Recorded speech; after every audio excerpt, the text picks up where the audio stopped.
good evening, everyone. If you could please take your seats, we'll get started here.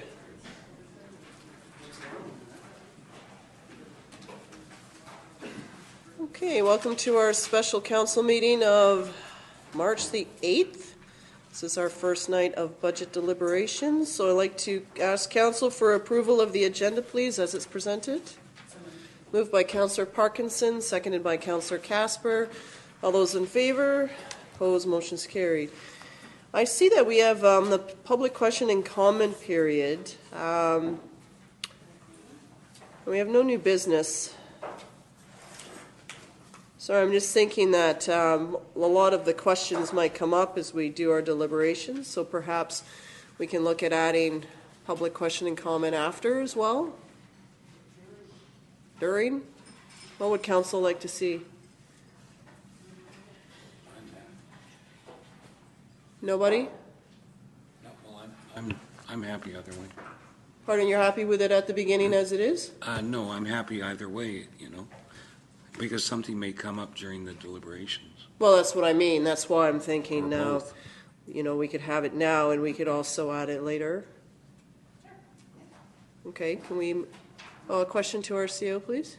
Thank you. I think I'm going to do an overview, but what we're planning to do is present each department one at a time. Okay. And if we could have a public comment or question period after each department presentation, rather than having people interrupt, the flow of the discussion from staff and council, that would be, I think, much appreciated. Okay, so have it by each department then? Is council amenable to that? Okay, so can we just leave the agenda as it is, or do we need to make an amendment to have it added in? We're not in committee of the whole, so that's why I'm asking. I would actually move an amendment to that. Okay, so perhaps an amendment from council then to add a public input session after each, as we deal with each department. Moved by Councillor Casper and seconded by Councillor Berger. Welcome, Councillor Loggins. All those in favor? Opposed? Motion's carried. Okay, well, since it's on here, though, as well, public question and comment, I'll invite any members of the public forward if you would like to make any comments at this time. Call for second time. Seeing none? Okay, so we'll just move right into the agenda, please, and I'll turn this over to our CAO, please. Thank you. I'm just waiting for the slide deck to show up.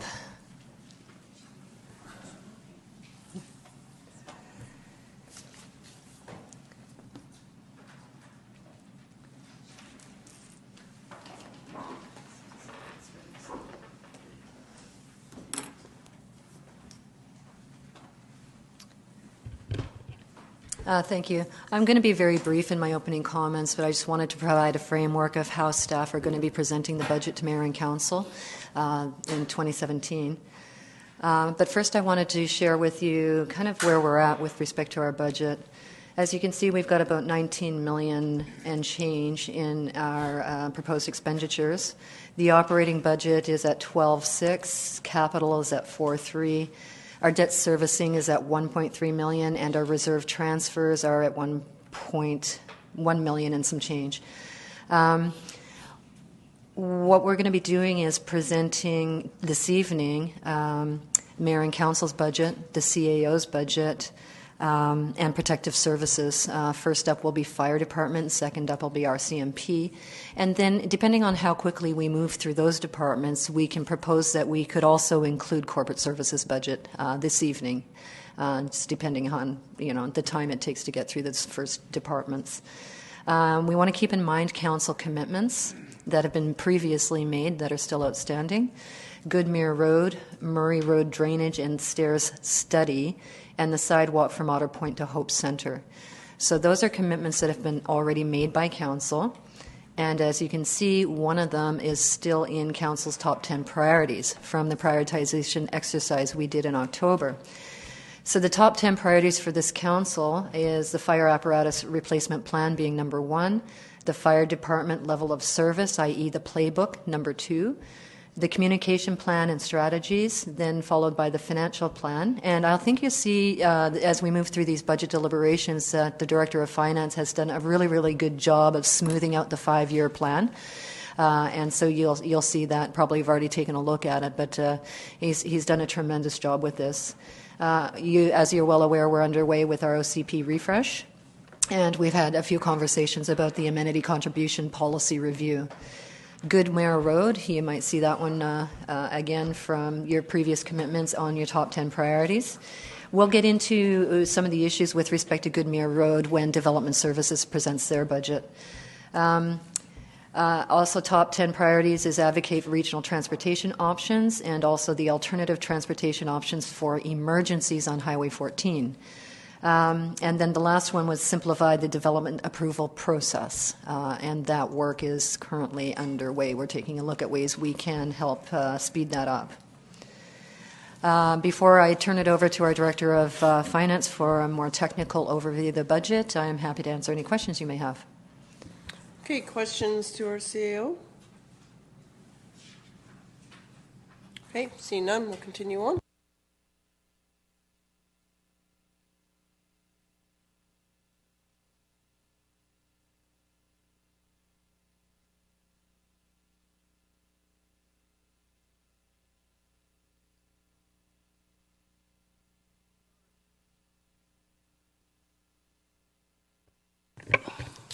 All right, good evening, everybody. So we've got a brief overview of the budget this year, so a little different than last year when we just sort of started right into the numbers.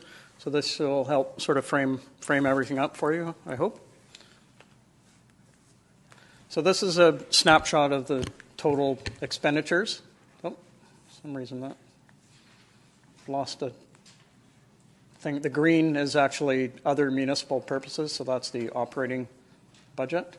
So you can just see, obviously, that's the biggest piece of the pie. That's the breakdown of the operating budget, sort of by area. So you can see protective services, development services. Again, there's a category name. Something in the PowerPoint view that's missing that. Is there any way to zoom in on that? I find it very, can it be any bigger? I can't, sorry. Okay. And then going through, this is our funding sources. So this is the revenue. Again, there's something funny with the title there, but you can see obviously property taxes being the biggest proportion of the revenues we collect. Fees and charges, sewer taxes, transfers, there's government grants also. You'll see on some more slides here. So the budget, really the cost drivers, it really has been population growth. As everyone is aware, the census came out and SUP had very significant growth. The growth rate is much higher than the tax increases, and it's impacting all service levels across the organization. And the impact of that is exceeding the value we're getting from new tax revenue. We've had historically low taxes, so we're playing catch-up, and we haven't been adequately maintaining assets such as roads. And we've also had some business process changes. We've been trying to improve the way the district's operating, and of course there's staffing that isn't really reflective of the requirements of the service levels. This graph shows the population change. So you can see the yellow line at the top. So that's an average change of 2.6, 2.5%. And you can see what then has been going on with the tax increases. And so 1.6 down to 0.2, down to 0, down 0.85, and this year's proposed number 5.58. If we were to actually have, it would take about a 9%, almost 10% increase. So the red line is the population increase, and the yellow line is the tax increase. No. Yeah, the yellow is the population. It's just flat on here. Sorry, because we've got it averages out to almost 3%.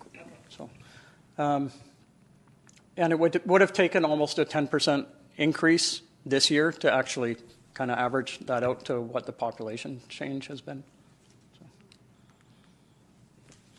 So going into the total on the expenditures, so expenditures from the the way the actual bylaws broken out. So you got debt servicing, capital expenditures, transfers to reserves, and operating expenditures. And so debt servicing included in that is our MFA debt. That's for the sewer, for the municipal buildings and other assets, such as the Lot A purchase. Capital expenditures, that's obviously our roads program, we've got drainage projects, sidewalks, et cetera. Transfers to reserves, so this is money that we collect that has to be put away into reserves, so it's an expenditure. So that's DCCs, capital asset replacement reserve, policing costs, et cetera. And then we've got our operating expenditures, so in the bylaw that's called other municipal purposes. And really it's service level costs, and that's council, CAO, corporate services, financial services, protective services, development services, and wastewater. So snapshot of the budget, as the CAO mentioned, is $19.4 million proposed for 2017. 2016 number was $18.4 million. So it's a 5.2% increase. It's $957,000, and it's broken out amongst those areas. So debt servicing increase of $348,000. Capital spending, really the capital budget's only $80,000 different than the year before. Transfers to reserves going down by $418,000, and operating costs going up by $947,000. So debt servicing change of $348,000 is due to the full year impact of the loan with MFA for Lot A. So that impact is about $144,000, and then we have a new loan proposed in the budget for road resurfacing, and the debt service cost on that would be $206,000 over 5 years. Capital budget, the increase is $80,000. It's kind of hard to compare capital budget 1 year to the next because the projects are so different. But the highlights for 2017 include $700,000 for the turf field project, $1 million for road resurfacing, $200,000 for sidewalk investments, $200,000 for improvements to public space, electric car charging station. We talked about that earlier, and building improvements, the elevator in here, for example, and the sprinkler for the building. Transfers to reserves, so this is decreasing by almost $420,000. The fire equipment reserve, the contributions were really just going in and being pulled out every year. It made no sense, and after discussion with the fire chief and the interim fire chief, we've come up with a better plan where the costs are just where they should be in operations. So we don't need that reserve anymore. Capital works reserve, so a decrease in that one of $50,000 for the years 2017 and 18, and reinstated in the last 3 years of the plan. But the total investment is over 5 years is still $330,000.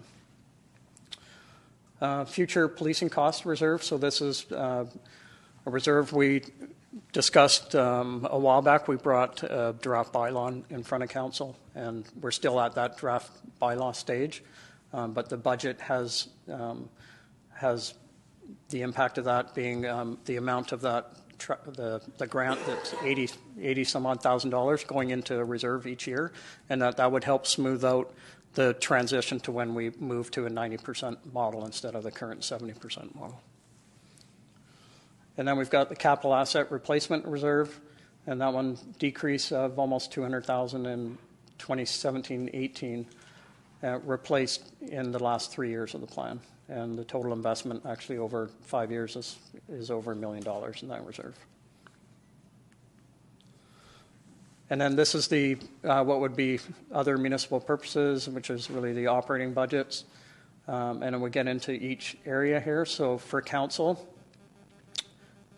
you'll notice in the budget when you see it that the presentation's a little different this year. We've tried to put the costs into the departments that they're really being managed in. So there is a bit of a presentation change, but really the impact for council is the budget is $76,000 lower. It's really due to the chamber agreement not continuing on. A contingency return back to its normal level, which has been $35,000, because last year it was increased to do with the fire department discussions. And then increases to the budget for the Soup Christmas Bureau and for a line item for events. Then we get into the CAO's office, the change of $63,000, and we've got a budget in there to do some planning around hotel tax. That's the MRDT, Municipal Regional District Tax. Increase to the legal budget and an increase to operating contingency. And the contingency is 1.2% of the operating budget. And it's important to have a contingency in the budget because it really makes it difficult for staff. We'd be in front of you with bylaw amendments all the time. This allows us to say, okay, with your approval first, obviously, coming in front of you and requesting that money be moved from contingency to another budget area. So that helps deal with unanticipated changes, for example, staffing issues, service level demands, health and safety issues. Contingencies are very common. The Strata Property Act requires a balance of 25% of the annual operating budget be maintained. And the provincial budget, as an example, has an annual contingency of $350 million, which is 1.03% of their operating budgets for the ministries and the Ledge Assembly. Then we get into the other corporate services department, and that's a change of $238,000, mainly due to we've got some service level changes for records management and reception, and we've got some one-time staffing costs in there. With elections cost is increased, but it's because we're smoothing it over the plan instead of seeing a spike. And then we've got common expenses are now allocated to the departments, and that sort of came up through this discussions with the fire department changes, looking at it like, let's get a true cost of the fire department, let's get a true cost of this department, that department. So financial services department, change of $36,000. We've got a service level change in IT, and we've got the cost allocations, and mainly from us it's to the sewer fund because there's a lot of extra work that we're doing now that's related to the sewer fund. And that would have been, EPCOR would have had their own accounting and admin office back in Edmonton doing all that. Development services, change of $183,000, and service level changes in engineering and building inspection. Service level changes for drainage maintenance. We're doing hope to do a DCC roads bylaw review. Electricity costs are going up. Service level change in planning, it's a full year impact of that, and then obviously in-house parks. And it hasn't added that much, but it does add a little bit, especially as we just get it going, and then it should settle down a bit. Protective services, overall change of $572,000, and the policing budget increases $303,000, and that's the RCMP contract. That's the additional members, so we've got 12 full members in the budget now, plus we have the retro pay increases that we've been instructed to include in the budget. And we don't know when that's going to hit. It is meant to hit in 2017, but it could hit 2018. We've also got a line item for police-based victim services, and we've got increased line for source information. So that's mainly DNA costs. Fire department budget increase $271,000, and again, there's a one-time staffing cost. There's some overtime, training for volunteers, maintenance for both halls, equipment costs that are now in operations. This was the issue with the reserve and having to do these transfers back and forth, and the amount of money going in was the amount of money coming out each year. So, and then protective clothing and uniforms. And the fire chief will go through that budget this evening. Sewer operations is a decrease, and we've saved money from bringing it in-house, overall savings. And then we're into the funding sources. So the property taxes, $7.18 million.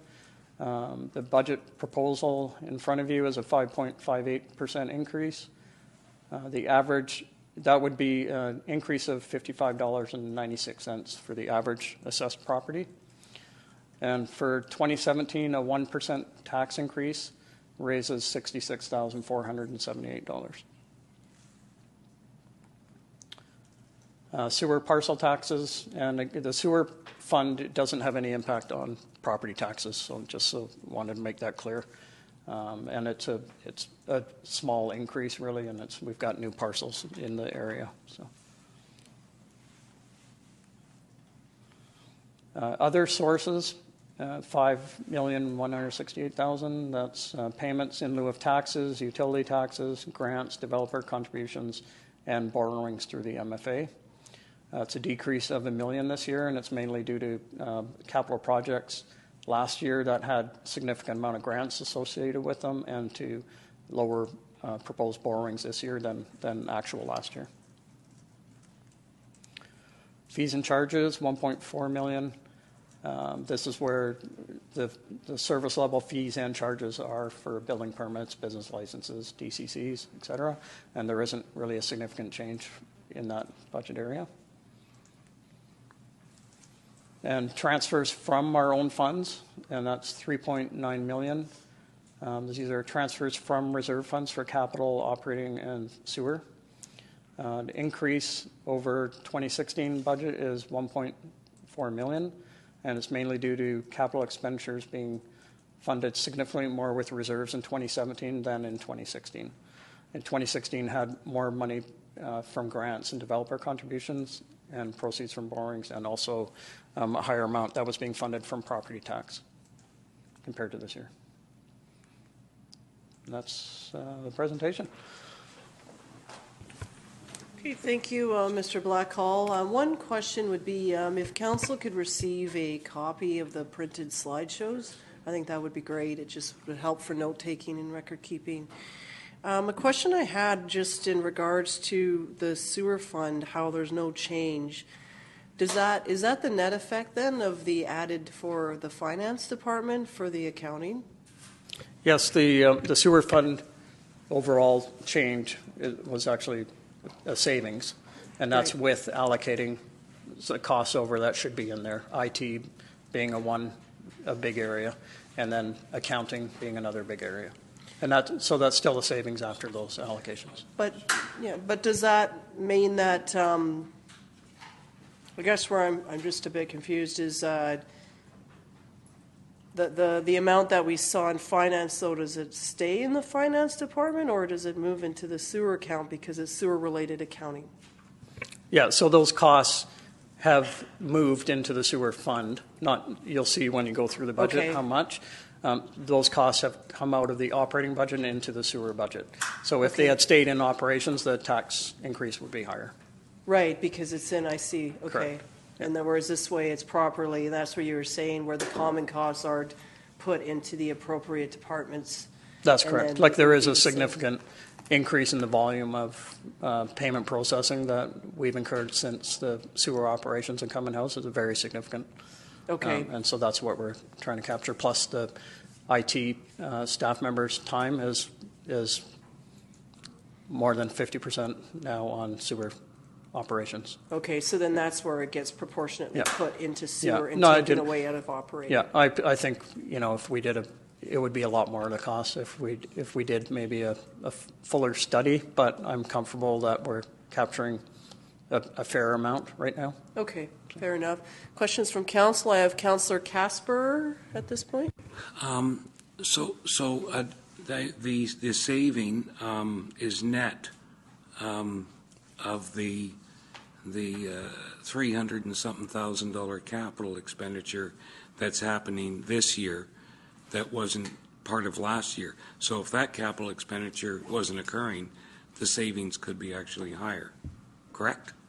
That's correct. Yeah, the capital is part of the total costs. And if we would have stayed with the contractor, we still would have had to have paid that capital amount over and above our operating costs, correct? That's correct, too. And I would argue that we're doing a very good job at the maintenance of the asset now. Right. And so I just want to take that further. So if there are no major capital items that are as high as what this one is next year or the year after, then we could see a greater saving that could then go into that reserve fund, correct? That's correct. When you see the sewer budget later, if it's not tomorrow night, next week, you will see that reserve fund increasing and increasing. Yeah. Other questions from councillors? Could I just ask one more? Is there anyone else for a first then? No? Okay, go ahead, Councillor Castro. So I was just curious on the land purchase, you referenced taxes, but when that purchase was originally contemplated, the concept was that there would be no tax dollars paying for that, and we used other sources of funding, correct? It had been contemplated that it would be paid out of surplus, and that's Yes. how it is being funded, is out Right. of operating surplus. So it's Of not- course, surplus comes from all sorts of revenue sources. Right. Yeah, So it's not new taxes that are paying for that property, correct? that's correct. Very good. Okay, at this point, are we shifting into the department pieces? So perhaps, is that correct? Yes, that's correct. The Director of Corporate Services will be presenting Council's budget. Then we'll move into myself presenting the CAO's budget, and then we'll move into Protective Services. Okay, so maybe what I'll do is I'll just invite any member of the public just to comment, just to have that comment period now, if anyone is interested. There's been 2 presentations so far, so if anyone would like to make any comment or ask questions, or we can just move into each budget and each department item, and then I'll open the microphone up again at that time. Okay, you'll need. I can't hear you, Ms. Lures. You need to come to the microphone. I can't hear you. I'm sorry.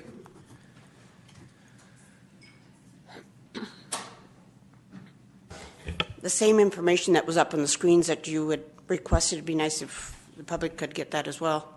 Yes, okay. Okay, thank Yep. you.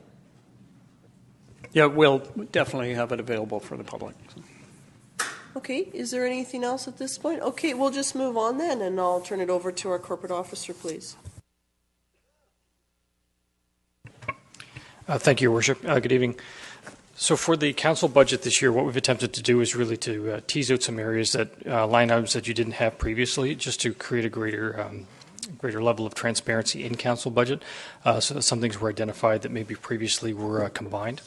So go to the next slide. The main areas for that is the first one is a line item for events. This didn't previously exist, yet we were having things like the Santa Parade and figuring out how we were going to fund it. We had a New Year's levy, and where was the money going to come for that? So this is specifically for events that council wants to have during the year, like possibly a first night celebration, something like that. Okay, and that's why the money is set aside. So as council goes through and you think of over the next week or so any events you'd like to have during the year, you can ascertain whether that level is appropriate. The next one I would speak to is sponsorships. Now, we have $2,500 in the budget. One thing I will point out to council is that I think you'll need a policy at some point in the future as to how you actually award sponsorships, only because there's not really a lot of clarity there now. It's certainly not a deal breaker at the time, but I think that's something you want to consider going forward. I think council should also have anyone who wants a sponsorship in 2017 at least come forward or submit a request in writing to council so that it can be official in how you're giving the money out. Another line item that I'll point out is Communities in Bloom. In order to maintain Bloom status, you need to enter the event every 2 years. As I pointed out early in the year, we do not have the current staffing to create the required documents for this event. What I've spoken to a few people on council about is that you might want to consider having a society in the community, and council can give money to that society to do something like that. If you want to do it on a staffing level, then maybe you need to hire someone for part-time for a couple of months to do that. The other point that I'll point out is your community grants. As you can see in the line items in your budget, all of the former Category A's are listed as line items. Council can obviously choose to remove those, although you indicated already you'd like to have them in, which is why they are there. All of the 2017 applicants, their applications are due by the 15th of this month, and they will have the opportunity to present to council on the 22nd and 23rd, and council can deliberate the amount that you would like to give for community grants this year. There's $50,000 in the budget currently. Now you can obviously go less or more depending on what you would like to do with the grant applicants as they come up. And I'm happy to answer any questions. Councillor Ray. Yes, thank you, Your Worship, through to the Director of Corporate Services. I'm looking at the community service agreements. A little bit of history. In the fall of 2012, the council of the day looked at funding both the chamber and CERTA, and the first contract was to only be for 3 years. And somewhere along the line in the late term of that council, the contracts ended up being 5 years, and it had to do with about an expiry date. My recollection, and of course this council may see differently, but my recollection was it was very clear to both the Chamber of Commerce and CERTA that that was going to be a short-term funding arrangement. So I don't know if this is the time or how you want to do this, whether we speak to those items, Your Worship, but I don't support the continuation of that funding for CERTA. You know, it had my vote in 2012 for 3 years, and now it's been 5. So I think with the pressing needs, excuse me, with the pressing needs and roads and stuff, I think it's, so they probably had about $130,000. Okay, so that's something for council that I should have raised a bit earlier in terms of as we deliberate on these and these items pop up. We can make a motion at the time, and then did you want to deal with each one or make the motion and table them till sort of the end of the department or the end of the budget? What would work for you, Councillor Parkinson? Through your worship, in regards to CERTA, they're supposed to come forward to council with what they've accomplished for the year. Do we not listen to what they have done and whether they have fulfilled their obligations? I'm not entirely sure what all they're supposed to do, but I think that tourism is a great necessity for our town. So I would like to know whether they, like when their report is due to present to council. They were to present once a year like the chamber and fill us in on everything that they've done. Okay. And we haven't heard, I think, maybe once. And that's it that we've heard from them. Okay. Do we have an answer from The Director of Finance just mentioned to me that their report comes in October. Okay, so the report to the district on, so for in 2016, they would have submitted their report on the 2016 activities in October of 2016? But that's as part of their service agreement being 5 years, there's no requirement for them to present openly to council? It's just to submit a written report for the year. Okay. Yeah, so, that's correct. The agreement does require submission of their basically their budget and their achievements, and it's then if council wishes them to come and actually present that in person, then they can request that. Okay, so at this point, though, if their contract kicked off in 2012, then this would be the end of the 5 years of that contract. So perhaps what would be timely then is that we hear from CERTA and then could consider another contract. Or, right, because do we not need to put in a fresh motion every time like a contract ends after 5 years? We would be required to do that. Your Worship, if it's the will of council, we can certainly reach out to CERTA if you'd like to have them come forward during the budget deliberations. Okay. If that is helpful at all, given that their report is not due for another number of months. Well, I think the current year would be covered this year, so I think it's more looking at future, so 2018 onwards, in terms of what we want to do. The other thought, though, is if the hotel tax kicks in, then that's going to change. That could potentially change everything as well. A question to our CAO, and then I'll go to councillors. Thank you, Your Worship. CERTA is well aware that their contract ended, or is ending. It's at the 5-year term, and they have not made any application to the district to extend that. So when a contract ends, it basically ends, unless somebody comes forward again asking for an extension. But the others would be the same. I mean, the ones with the community association and the Sukris and the Health Net, they would all be the same in the same 5-year agreements, I believe. They are all at the same time. So we would need to consider, those organizations would need to consider a new 5-year agreement at the same time. So there's some hands up. I'll go to Councillor Parkinson, then Berger, then Loggins, I believe. Through your worship, so does their contract end in October of this year? 2017? Through your worship, I would have to look into that because they did change, as was mentioned earlier. The operating filing dates were changed, and I believe at that time they were new agreements, and that may have been 2013. They're all kind of different, and so we'll get a reporting back to you on the termination dates for each of them. Okay, thank you. Councillor Berger. Yes, thank you. Just on that note, I think it'd be nice if we could, and of course, if the council table agrees, everyone that falls under the annual grants as well as the community service. I know the annual grants are coming to speak to us, I believe, next week or something. The annual grants, we had decided that this year we would endorse their funding. It would be future years they would need to come. Right, but you're right. What I'm saying is going forward. So being that there's numbers in the budget going forward for the service agreements, I just think it would be nice that we could get an update from what they're all doing as well. Just because some of them were on 5-year terms. I think a couple of them were on, for some reason I thought the community health was a shorter term. I thought that was three years, but I don't remember.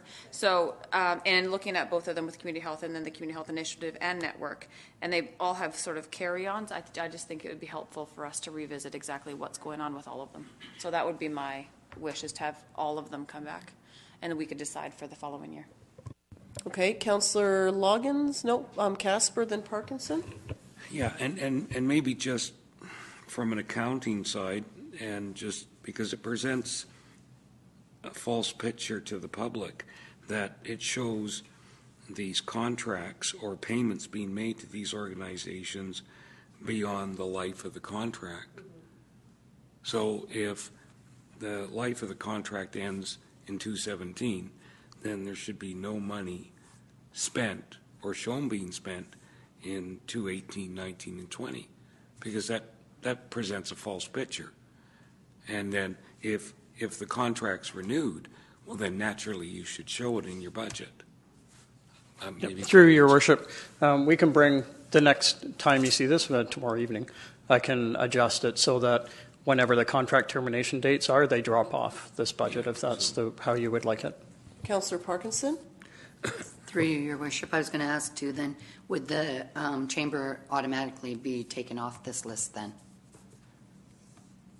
Because they're not receiving any funding this year, correct? Yeah, I think it's, if I may, Councillor Parkinson, they're on here because they received the 2016 funding, so Right, that way okay. we can compare years, but then I think that sort of covers what our Director of Finance said, it drops off, and then if we amend it, if this was amended to reflect the others. And the other thing was we had talked about having line items for different groups. Do we do that now? Decide which ones are going to be line items with us, or is that at a later date? We had deliberated at a previous meeting that all of the annual grants, we voted to have them instated for this year, and then those groups for following years would need to present to us, and then we can ratify whether they be dedicated line items in future years. That's my recollection of what we did. And then the community grants are the different process under the new policy that we're still receiving applications for, but in this case, these ones were all confirmed by resolution for this year. Does that help? Yep, that's good. Okay. Thank you. Okay. I understood that, all that part of it. I was just wondering whether we were going to say the fine arts or whatever. Yeah, we would want them to come back Okay. and present, and then we can look at the future years and having them instated. Thank you. Councillor Berger. Yes, thank you. Through you to staff, I'm just wondering if you can, maybe Mr. Blackhall, just refresh my memory on the sponsorship. What was classified as a sponsorship for 2016? Because I know we sent some people to the grants committee, and then we sponsored something through council contingency, I think last year, but I can't remember what that was. Yep, through your worship. For example, the salmon derby, that kind of stuff. They're smaller ones. They're usually no more than $500 and that kind of thing. So There are things also like the fall fair. yeah, And yeah. There's a number. We used to There used to be a report that would come forward earlier in the year with the listing of them all, but we don't. That assumes you're just going to keep giving them, so I think we need to look at. And sorry, those were the ones that were almost like an advertising sponsorship, weren't they, within their programs? Yeah, and through your their worship. Yeah, festivals? that's correct. Yeah. Okay, thank you. It would be helpful, though, afterwards, I'm just making a list, that we look at a policy around sponsorships so that we clarify what it is, and is it the case that it rolls over year after year, is it one time, and that we have some understanding there. I seem to recall that with the annual grants, Councillor Loggins, you raised a point that there was a group noted when we deliberated at council that may not have required the funding. Do you see that group listed here, or has it been removed? No, I think everyone's there, but I'm not sure if they got back to say that they did or didn't. So, okay, does staff know if all these groups then confirm that they are in fact active for this year? Because Councillor Loggins had raised that one of the groups didn't require the funding, and we just wanted to confirm. As far as we know, Your Worship, yes, they are. Okay. Okay, so at this point, yes, Councillor Parkinson. Through your worship, when you discuss the grants in 2 weeks, I will not be here. Will that be when you discuss which line items are? No, that would be strictly for the community grant application. Yeah, and so the line items for this year are confirmed. I think when would we be looking then at having the line items come before council for like 2018 and beyond? Or the service agreement organizations post expiration? Your Worship, that's really at council's discretion. If you want to do that, before you get into budget to help staff create the budget, you could certainly do that. You can do it as part of your budget process, or really whatever works for you. Okay, it may make sense to do it within the budget season. Would you want that? I mean, this year would be crystallized in this year, but in terms of future years, is this something that you would want to do within this season before the May 15 deadline, or would council like to see it more come October for the upcoming year, to implement for the upcoming year?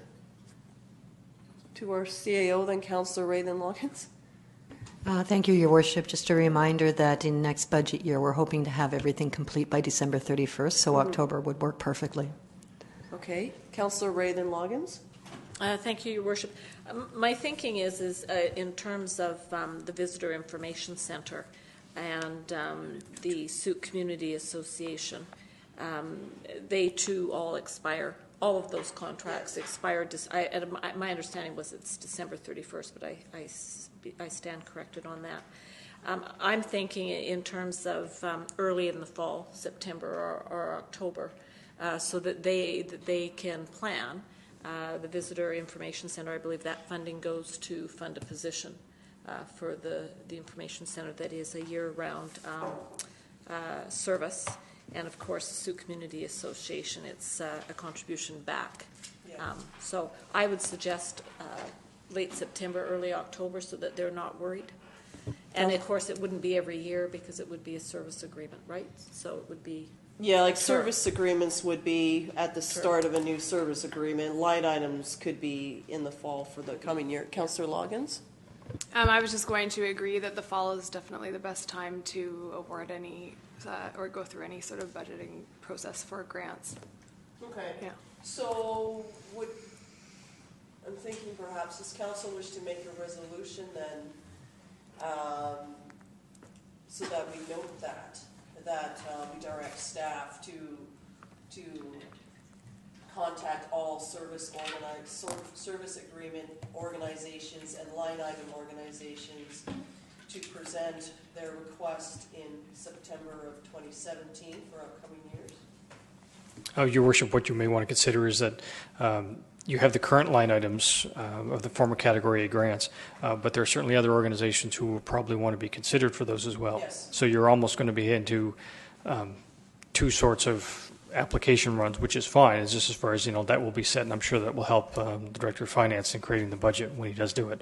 But just to be aware, it's not just the current line items. There'll be others. Right. There could be new and recurring, as well as new and recurring service agreements, potentially. Okay. So would council like to make a motion to that effect? So that is moved? Second. Okay, so Councillor Loggins has moved, and Councillor Ray seconded that motion. The screen isn't on, but perhaps could corporate services just read our motion so we understand? Oh, look, it's up. That council directs staff to contact all line item grants and service agreements in September 2017. Oh. Perhaps it should say contact all existing line item grants and service agreements and emerging potential. Your Worship, if I could suggest, what you may want to do is put out an expression of interest to the community for those who wish to be considered for service agreements or line items, and that can be scheduled for October. Okay. That work? Yeah, I'm sorry. Councillor Ray? Just a comment. I was at the understanding that in terms of the service agreements, we went out looking for it, not them coming to us. Service agreements are something that, as a council, we feel that the staff or we don't have those resources, so we look out to ask for them. So I wouldn't want to be asking for a call for service agreements. But certainly advertising that there'll be an opportunity for annual grants. But I would like to see them before council. I don't want them to be contacted in September. I want them to be before council presenting in September or early October. Okay, just getting the motion. Yeah, but that was yes, to the motion. so that Yeah. we can understand. That's why it's good to have them in writing. Councillor Casper. I just want to back that up because the only way you can legally enter into a service agreement with a non-government agency is if you're contemplating providing a service, yes, but you do not have the capacity to do so. You can't do it the other way around. You just can't do it. No, that makes sense. Yeah. Okay, we'll just wait 2 seconds. One more thing. Yes. It's okay to have this September, but bearing in mind that in 2018 there's going to be an election, you're going to have brand new elected officials, and then that will, believe me, and I think everybody would appreciate, throw a monkey wrench into everything. So, to have a budget all done for December of 2018 may not be a reality, because it just is not going to happen by any stretch of the imagination, because you'll get new people won't know, what about this, what about that, why are we doing this, and it just goes on and on. But it would give them a starting point, and it can be changed. They have until May of 19 to adopt a budget. And so, yes, and so do we. That's why we have a 5-year plan. I mean, I've seen councils come in and throw out everything and restart it. So, I mean, it's just a case of some continuity. Some things like the hydro bill still needs to be paid.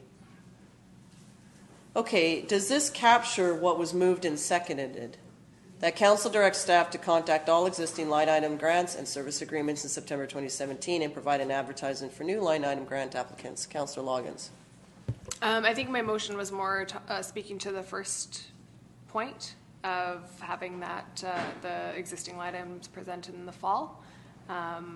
And whether that's September or October, I think it's fine either way for myself. I'm not sure which would work better for our budgeting department. September, they said the fall was fine. Yeah, September, that works for me. So you don't want the advertisement part of it? I'm open to discussion on it, but I didn't necessarily intend that in my motion. Okay. Do you want it removed? We'll remove it for now, and then if Okay. anyone wants to add it in, I'm open Let's to just take out the bottom part, and is the seconder in agreement that that's the motion? Okay, is there any more discussion? Okay, does that capture everything? Any further discussion on the motion? All those in favor? Opposed? That's carried unanimously. Thank you.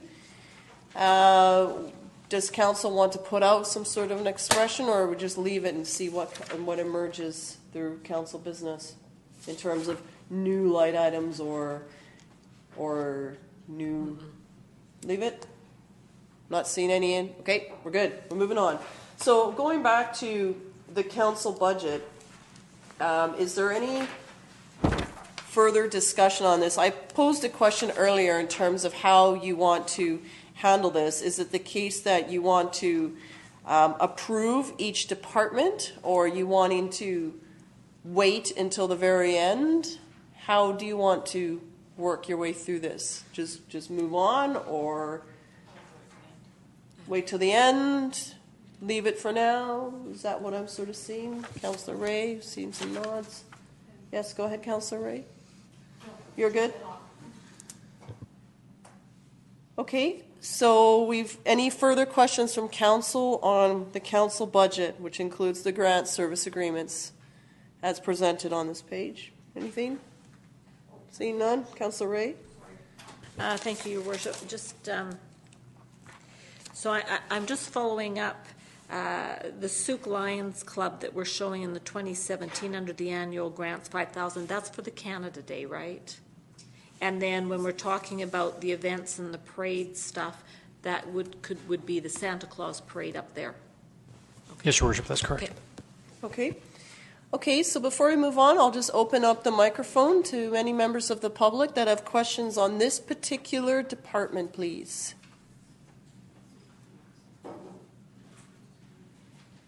I'll just require your name and address for the record, please, if you turn on the microphone. Ellen Lors, 5526 Souk Road. Just a question on the salaries.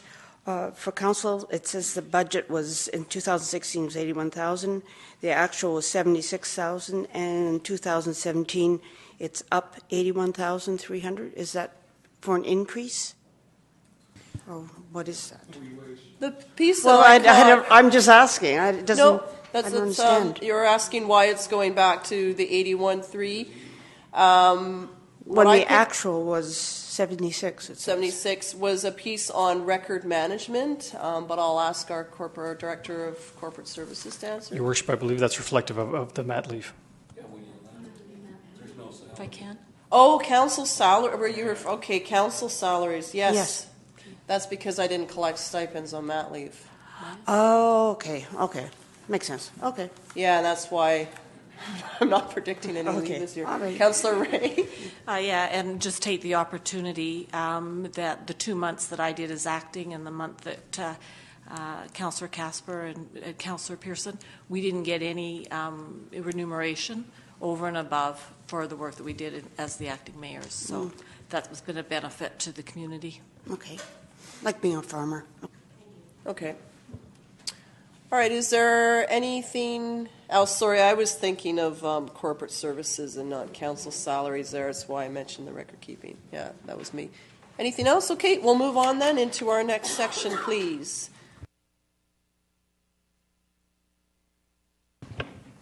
Thank you, Your Worship. We've decided for transparency's sakes to pull the CAO's budget away from corporate services budget to provide a true costing of each department, and so the CAO being attached to one particular department kind of made that budget look skewed.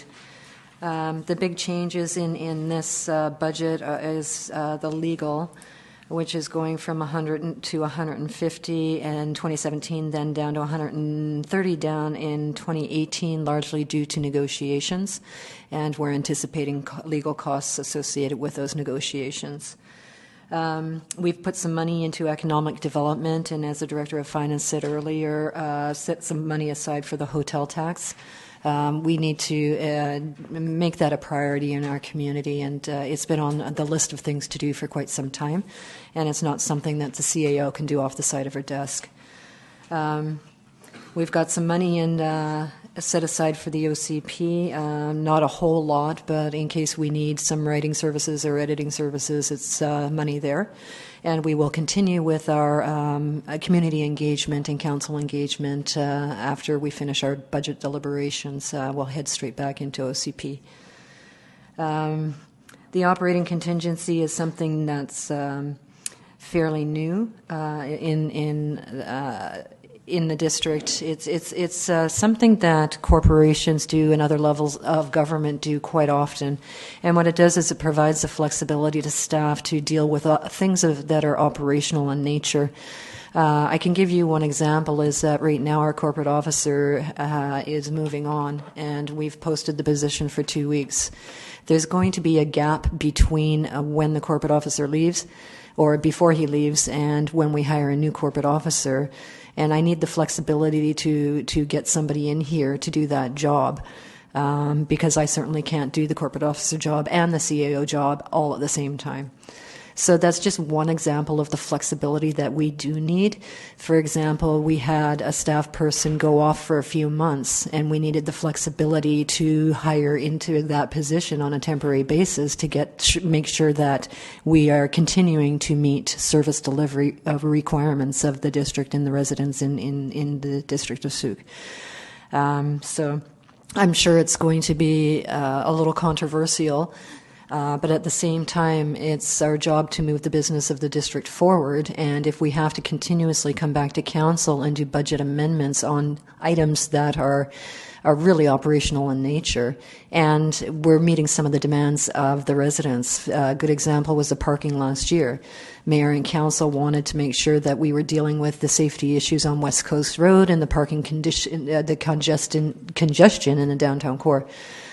So we took that opportunity to work with a private landowner to make sure that we were providing some relief to those residents who were complaining about safety issues on the West Coast Road. Those are just a few examples of that flexibility that staff needs. If there's an issue of transparency and accountability with respect to this contingency, we could do monthly reporting to council, we could do weekly reporting to council, we can do on-time reporting to mayor and council, just so that you know exactly what it is that we're doing with that contingency.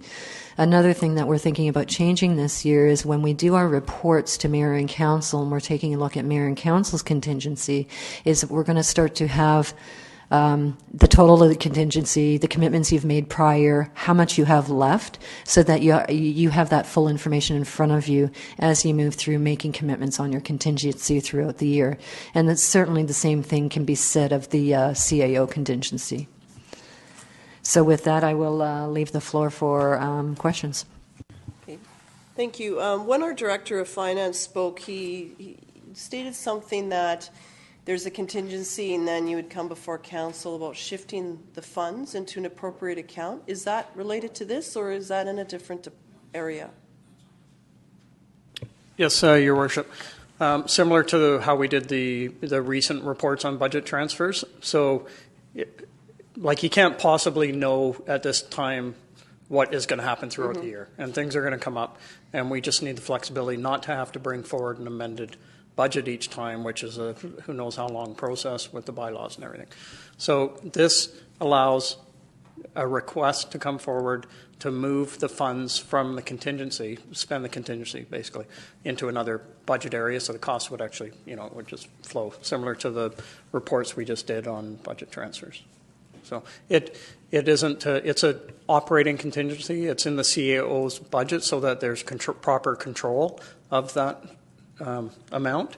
It's very, like I said, the provincial government has $350 million operating contingency, and which is just over 1% of their total operating budget. So it just allows for those kind of things to move ahead. It's a much quicker process for us to come forward with a report. We need to transfer, if you're proving it, this to that. Yeah, I would like to see the report, and this is where, so that it would come forward, and then we would understand. It may be that something that emerges may need to then have a line in a future year. I can't think of something just something could happen where then it emerges, it's dealt with, and then it's an ongoing item, perhaps, and then at least we would see that paper trail in terms of how that came to be. There's questions from council. I'd like to hear from others. Councillor Loggins and Ray, please. My concern isn't so much about what the contingency would be spent on, as much as it's how it got into the 2016 budget.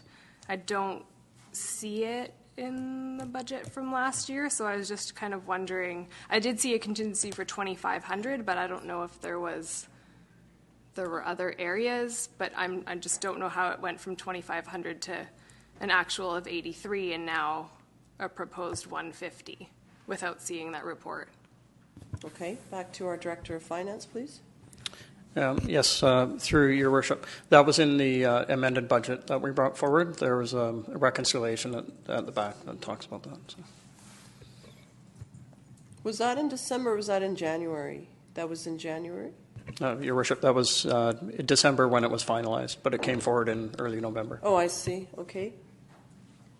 Councillor Ray? Yes, thank you, Your Worship. I think one of the things, and we had a number of incidences last year where council was giving direction to do or take on tasks, and for example, the Santa Parade was being done at the last moment. So I think in terms of an operating budget, I think it's important that those who are trying to create the services for our community have that flexibility. But I do agree. I think it needs to come to council for approval and do the necessary paperwork to keep the public informed as well. Any other question, Councillor Casper? No, I'd like to echo those same sentiments.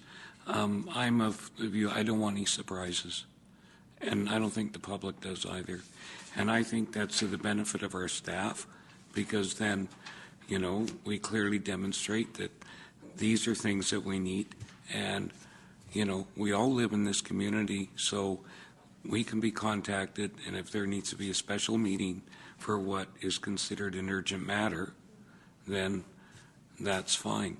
But there are other tools within the community charter that give the CAO or other staff authority and powers to make sure that good government is being maintained and provided.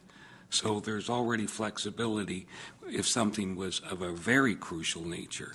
So I think that as long as we have a process that's clearly identified and agreed to, then everybody's on the same page. It's a good idea, but I think it's got to be done that way. So if I'm hearing you correctly, Councillor Casper, you're content with the contingency. It's just understanding the process on how it moves. Yeah. And I suppose an example of how we handled that was when certain fundings went into council contingency, and then when we received the fire department report from the interim chief, we shifted those funds. We approved the items and we shifted the funds over from council contingency to the fire department, and then the items were required. And I think that way that created the staff report, it had the resolution, and we saw it happen. So is that sort of what would that work for everybody at this table here? Okay. Not sure who was Councillor Berger, then Parkinson? Sorry, I don't know whose hand was up first. No, thank you. And I wanted to thank you both for the explanation of how that contingency fund will work.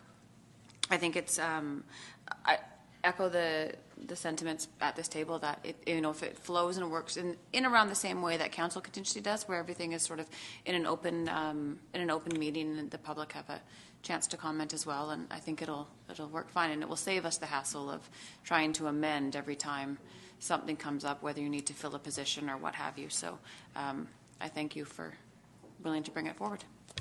Councillor Parkinson? Through your worship, I agree along the same lines as everybody else here.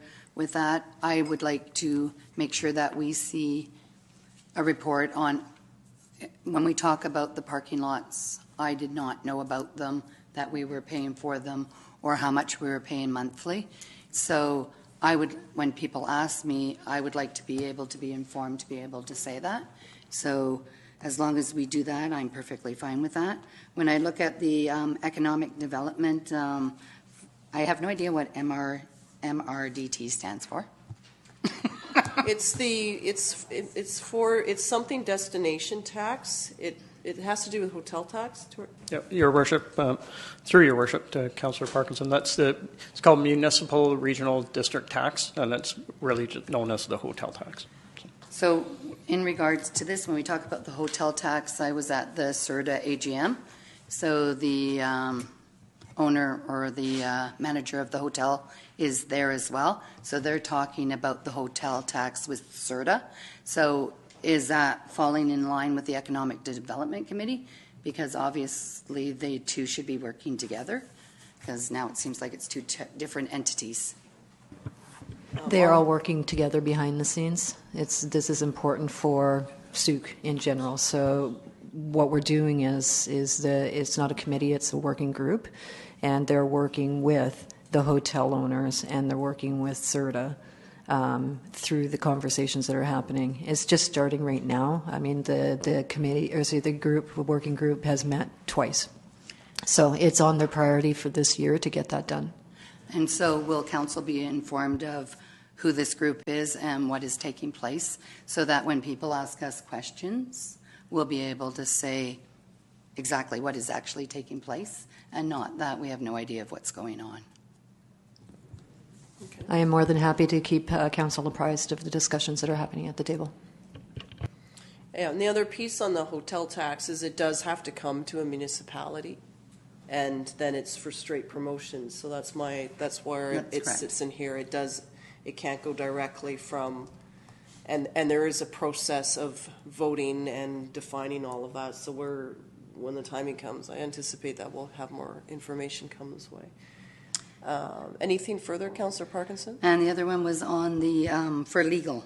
For with the increase, I'm taking it that for 217 is because of negotiations, and that way it'll be brought down a bit. I was just wondering, is council informed of all opinions that are being sought for legal opinions from the lawyer? And do we know what all the finances are for that? I'm sorry, I don't understand the question. So, for legal opinions, we have gone out, as staff has gone out for legal opinions. Is council informed of all legal opinions given to the lawyer? Your worship, no, that's not the case. Okay. And why is that? If you want me to call you on a daily basis, I can certainly do that. But every day you talk to the lawyer? No, not every day, but I'm being facetious. My point is that on a regular basis, staff have to contact lawyer, whether it be through planning, human resources, labor management. It's a regular thing. If you staff or council would like a monthly update or something like that, we can certainly do that. A lot of those legal opinions do come back to you in the form of staff reports or in-camera items.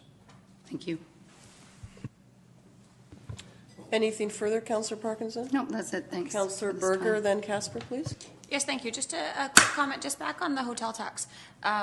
This is quite a few years ago. I remember talking to Director Hicks, and I believe some people with CERTA as well.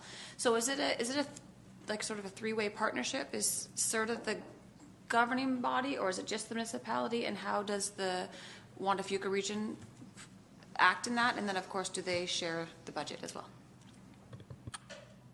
Through your worship to Councillor Berger, the way it's set up is you're meant to have a destination marketing organization. In SUIT currently, that's CERTA. It doesn't have to stay that way. It just needs, ideally, a group.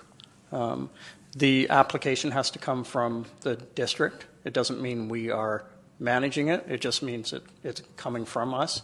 It needs to go to the regional district as well, just for their acknowledgement, basically. And it's a tax within just the district.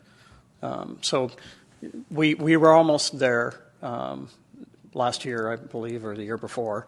What has been missing and what the budget will help with is to get an actual business/marketing plan in place that needs to go in with the application package. Sorry, so just for, I remember a couple of years ago when we had the discussion and the planning process, which that's what I was referring to as far as the budget, as far as getting that implementation going. The Juan de Fuca was still part of it, but so now we're just looking just within our municipal boundaries. Okay, thank you. Councillor Casper? I was just wanted to make sure that that there is some consensus or some kind of initial agreement before we start spending money on doing the plan. I hope that that's actually happened, so we know who the players are, and then the package is put together, and they have their vote or however they do it, based on their hotel rooms and accommodation rooms and the number of premises, and then we don't keep one penny of that, correct? Yep, through your worship to Councillor Casper, that's correct. Okay. And we don't intend on taking any of the tourism dollars for any of our own admin purposes. We would simply be collecting from the province and passing it on to whichever organization is going to be administering it. The other piece I'll add is that in speaking with other municipalities that have implemented it or have not been able to implement it, it needs to come from the industry. There has to be industry support. It has to come from them because otherwise they'll vote it down. And that's why these conversations are starting, because I think the industry here is growing and wanting to expand, and there is a need to access funds outside of property taxes, because right now I think even CERTA has seen a decrease in what the province is willing to contribute. Ours has remained the same, but the provincial side has fluctuated over the years, and there's talk of it changing all the time. And this way, it is more industry-driven. I think that municipality may be given a seat at the table for conversation piece, but would certainly not be running this. It has to come from the industry. To our Director of Finance. Yes, just to add a bit, Your Worship, we did have a good working group in going recently up until the part where it was who's going to spend the time on putting the marketing plan together. So we won't be going down the road without ensuring that there is an invested group. And I used to be a Director of Finance at Tourism Victoria, and I was with Tourism BC, so I know a lot of these parties. So, yeah. That's great. That's great resources for us. Any other questions from Council on the CAO budget? Anything? Well, we're going to be opening it to the public.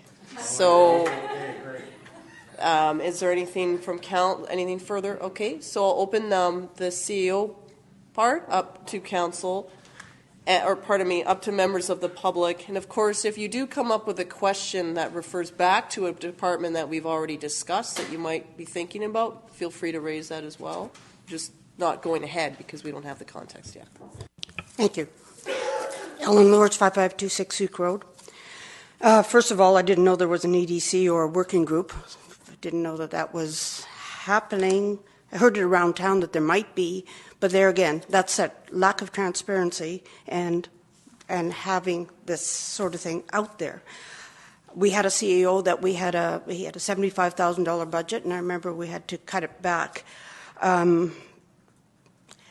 I'm wondering why a CEO would need the $150,000 budget. We have the highways is looked after, if there's snow, etc.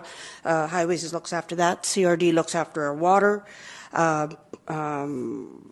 I don't know what the emergency could be. We have the sewer. You have a capital expenditure for sewer in your budget as well. If something went haywire, you are the ones that are elected. You're the ones that are responsible for the monies, our tax dollars.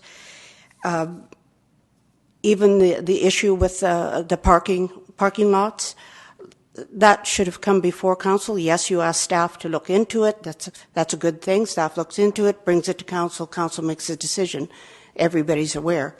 It's when people are not aware, the council is not aware, and as Councillor Parkinson said, when she's queried, doesn't know the answers. And that's not open and transparent as what you have in your strategic plan, and also responsible financially. And you're the ones that are elected to be financially responsible. If the contingency was to be increased, it should be increased in the council's contingency. I don't think it should be put onto staff to make those decisions. I think it has to come before council, before any additions to anything that's done. It just doesn't make sense to me. Can I just? I'm just going to respond to what you said, if I may. Okay. In terms of economic development, we don't have an economic development officer. Council did want a our CAO to take that on, and that's why a working group is forming and is being put together. So I think once things are crystallized, we're going to see more reporting back. It's the same as the primary health initiatives in the past. The mayor took it on. I've continued on with it. It's continuing to grow. We're reporting out, and so that's where it's something that was put upon the CAO to do. Yes. And then in terms of what you referred to in regards to parking, we've all received that message here, and that's why how we report out to the public, we all want to do a lot better on that going forward, and that's why we want to have things like the budget transfers and the like come forward so that nobody here is caught off guard. That's a lesson that we've all learned. I think there's always time to reflect and to do better, and so that's why looking upon last year, what can we do better this year? How can we better? I think the point's been taken and made, and we want to improve on that. So I appreciate you raising that, and that's how we want to progress going forward. Thank you. And I would see things like that being under your budget for maintenance, and that's ongoing in your OCP as well with parking, et cetera. That's part of your OCP, and that'd be something that the council should bring forward as changes they want to see. Is a corporate officer now an EDC, the EDC corporate officer? I believe that. Okay. Just asking that because I think you gave that position to a corporate officer in the past. She was given the position to be the EDC officer, I believe. The CAO in the past. I mean the CEO. Yeah. CAO has been. Sorry. And then we service agreemented out to the chamber, right? And it was in a service agreement with them, and their focus was economic development. Now that doesn't exist, but it's still an important part of our municipal business. And so in the case of going forward, rather than create a whole new economic development officer position within the district, our candidate, who is now our CAO, has a bit of a background, so we're going to take that and put it forward, much like we've just learned our current director of finance has a background in the tourism industry. That's a benefit for us as we put forward a hotel tax. It's just using the skills and talents that we have within our municipality rather than contracting out again to someone else. But also we have a business community that are the economic development driver, or should be. They should be. Yeah. That's why I think when we hear more about the working group and the local businesses that are involved, but we don't have a service agreement with any entity right now. We had one with the chamber. They terminated it with us. It wasn't us terminating their agreement. Yeah, I understand. Okay, and the economic business. With the lawyer business, I would think that a list of legal opinions and questions and responses would be applicable for council to receive as well. I can understand what Councillor Parkinson was saying. That's a lot of money, and I know that's happened before. And questions do go. In the past, we've seen that questions going to legal, through legal process when the answers are right there in the Municipal Act many times. So I think it's a good checks and balance for council to check to make sure things are being done responsibly.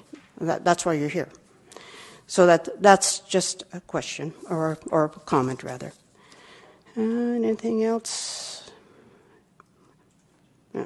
Yeah, I would like to see that operating contingency greatly reduced. I think that's way too much money. Thank you. Thank you, Ms. Lors. Is there anything else from members of the public? Councillor Ray, did you have a comment or question? Yes, I was... I think I lost it very quickly.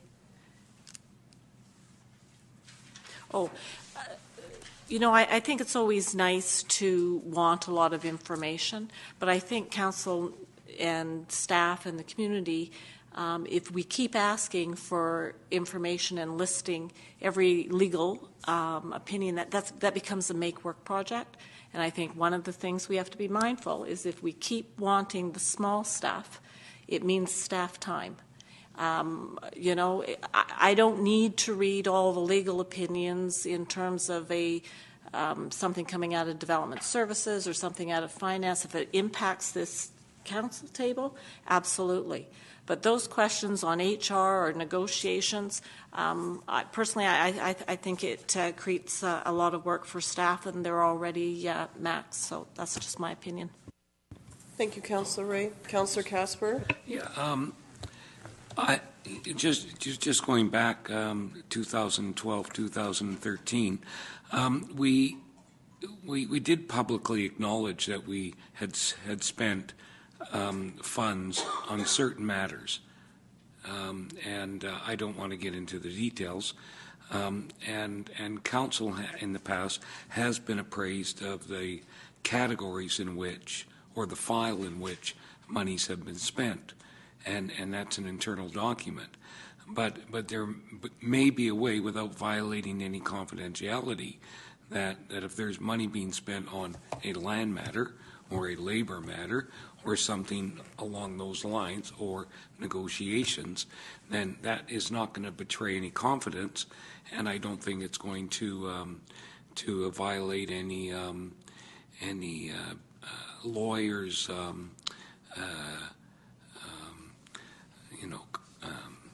personal information or stuff along those lines, because everybody knows that we list at June what companies or law firms we've given money to or paid for services. So, you put two and two together and you can figure out, well, if you only got one law firm, that means that they got paid X. If you have three or four, well, then that might change things. But I think there's probably a way to accomplish both. One, not to violate any confidentiality, and the other to give a general overview as to how we spent the money in a category. So that might be the compromise. And then it could be readily available. Right, to our corporate officer. Your Worship, I appreciate all the comments by council. We've talked in the past about giving quarterly variance reports on the budget. So certainly you'd see money being spent out of your legal budget. And if council has questions and we do need to go on camera, if you want more details, that's certainly not a problem to do. So that we can have the quarterly variance, and I think that's something that everyone appreciates. I think if we have a report or an issue that's ongoing, then council can ask, like, look, okay, this is starting now. We're constantly going back for solicitor input on something. Let's say something was dropped in John Phillips Park or a derelict vessel, I don't know, something that we had to keep querying, and who does this belong to? We need a legal opinion, and it just keeps building and building. Then, of course, we can ask staff, okay, look, what is our running total on this, and how much is this thing now costing us to deal with? And we can certainly get that as the item emerges. And I think everyone would appreciate the quarterly variance support, and, of course, you can ask questions on it. So would that satisfy council? But in terms of needing legal opinions, things are signed off that are related to development activity that requires a lawyer to sign off on. Do you really want to read that legal opinion? They're signing or notarizing, witnessing documents. It's not real. It's part of the business of the day. Yeah. Right? And certainly I or myself or Councillor Parkinson or Casper sign off on the checks, but those are just ongoing business-related matters. No, I threw out a suggestion. So I'm assuming that staff would come back with a plan that doesn't violate confidentiality or put ourselves in a vulnerable position. Councillor, to our Director of Finance, please. Yes, Your Worship, I'd just like to add to, of course, the auditors go through that account in very detailed fashion, and they are on site next week for 2 full weeks, maybe. So it does get scrutinized. You can have some faith in that. And we've had comment in the past from the auditors actually suggesting we get more legal opinions for things that we were doing. So I think that, it is an important part of the business, and we need to ensure that we're doing a good job and getting the proper opinions on things, not as simple as, if the act says this, that step, obviously we can read the act, but it's a lot more than just reading an act. It's the interpretation. Yeah, okay. To our CEO, please. Thank you, Your Worship. I'd like to point out also that a lot of the legal opinions we've sought over the past year are from historical files that have gotten very complicated over the years and require very complex legal analysis to provide to staff and then back to Mayor and Council through reports in camera. So we're hoping that those historical files start to drop down over the next few years, and that will be dealing mostly with current stuff. Okay, is there anything else from council?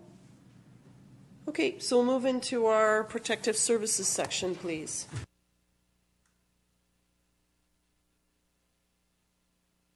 No, protective services are both our fire chief and our staff sergeant are available. So at the beginning, it was meant that we would do protective services, and if time permits, go to corporate services.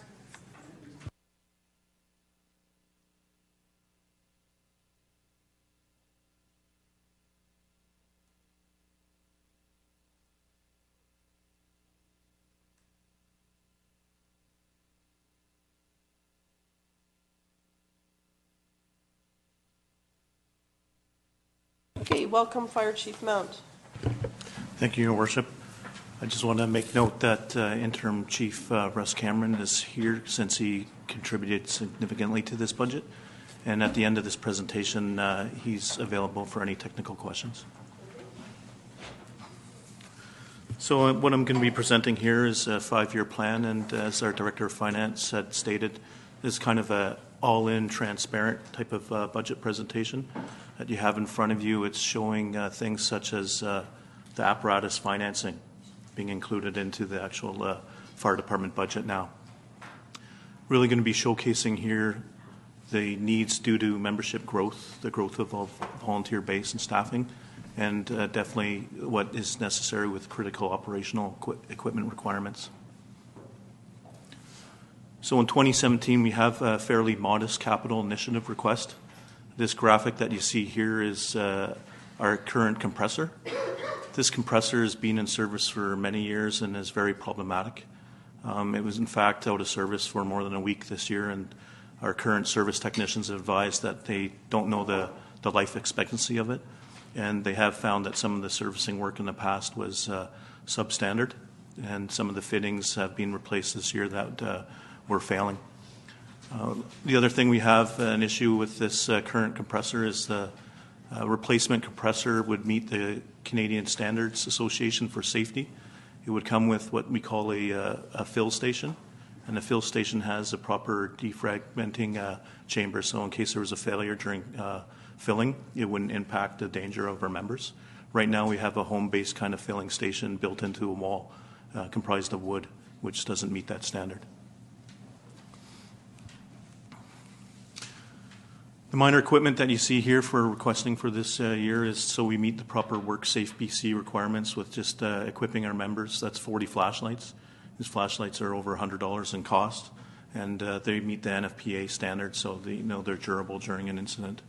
Right now, we don't have enough flashlights for our members, and we grab them from the side of the apparatus bay as we move into the trucks with the members arriving into the apparatus.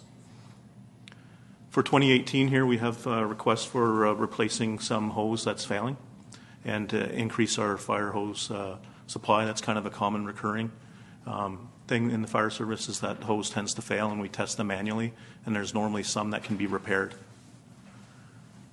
We have a certain amount of automated defibrillators, and they're coming to their life expectancy. These defibrillators are now obsolete, and we're proposing a phased-in approach to bring more back into our service as the batteries and the current ones are failing. This estimate here is for a couple for 2018. Sorry, Fire Chief, is that what the AED stands for? Yes. Yeah, it represents the term there is an automated external defibrillator. Yes, that's correct. Sorry, what does it look like? Where? In the hall. Oh, okay, I'll look at it later. Yeah. In the box. Yeah, right underneath the fire safety plan in the hallway. We're looking at some rescue tools in 2018, a cost of about $18,000. These are hydraulic rescue tools that could be put on engine 2 or engine 1.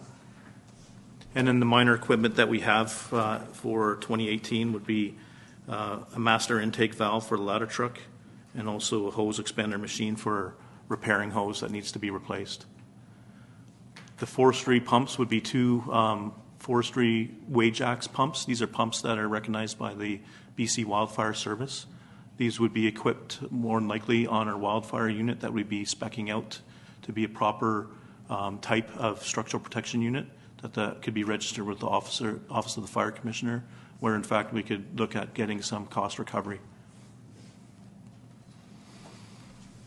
In 2019, there's been a proposal for a forestry suppression utility unit. This would be a 4-wheel drive type unit with a trailer that could be deployed in our areas that are inaccessible with our current apparatus. These would be our more remote rural areas and forestry access roads that could support us in the event of some wildfire activity. You can see more AEDs in 2019. Portable scene lighting. These are portable lights that are on a tripod type stand that are used to support lighting and night operations where we don't get enough light from our apparatus that may be, several hundred meters away from, an incident where we could be having a structure fire. Fire hose nozzles. These would be some higher end nozzles that are due for replacement on some of our larger hose. And then of course, right now we have a turnout gear dryer that is a homemade dryer, which is suiting our needs, but we run the risk of it failing and getting a proper type of hose or turnout gear dryer that can support the proper equipment maintenance of our turnout gear is recommended. Heavy rescue tools in 2020, more AEDs, and of course continuing with the current supply of fire hose. In 2021, a positive pressure fan. This fan is used for tactical operations. These fans tend to have a certain type of life, and we're always looking to make sure that we have enough fans on each apparatus. A minor equipment for this year would be still yet to be determined, but right now we know that we need more stabilization tools and some rescue tools for Station 2. There'd be more planning on what the rest of the replacement equipment would be required for 2021, as that's 5 years out. One of the most important things that is being presented in this budget this year, and the Director of Finance mentioned this earlier, is our critical operating equipment. These are WorkSafe required equipment. Historically, this equipment was being put in capital items, which put us in a position where we'd run risk of not being able to obtain enough equipment, and with the growing needs in the fire department and the growth with our volunteer base, we are needing to make sure that this equipment is actually there for our membership. This includes turnout gear as well, and this would put us in a position where we'd actually have enough spare turnout gear.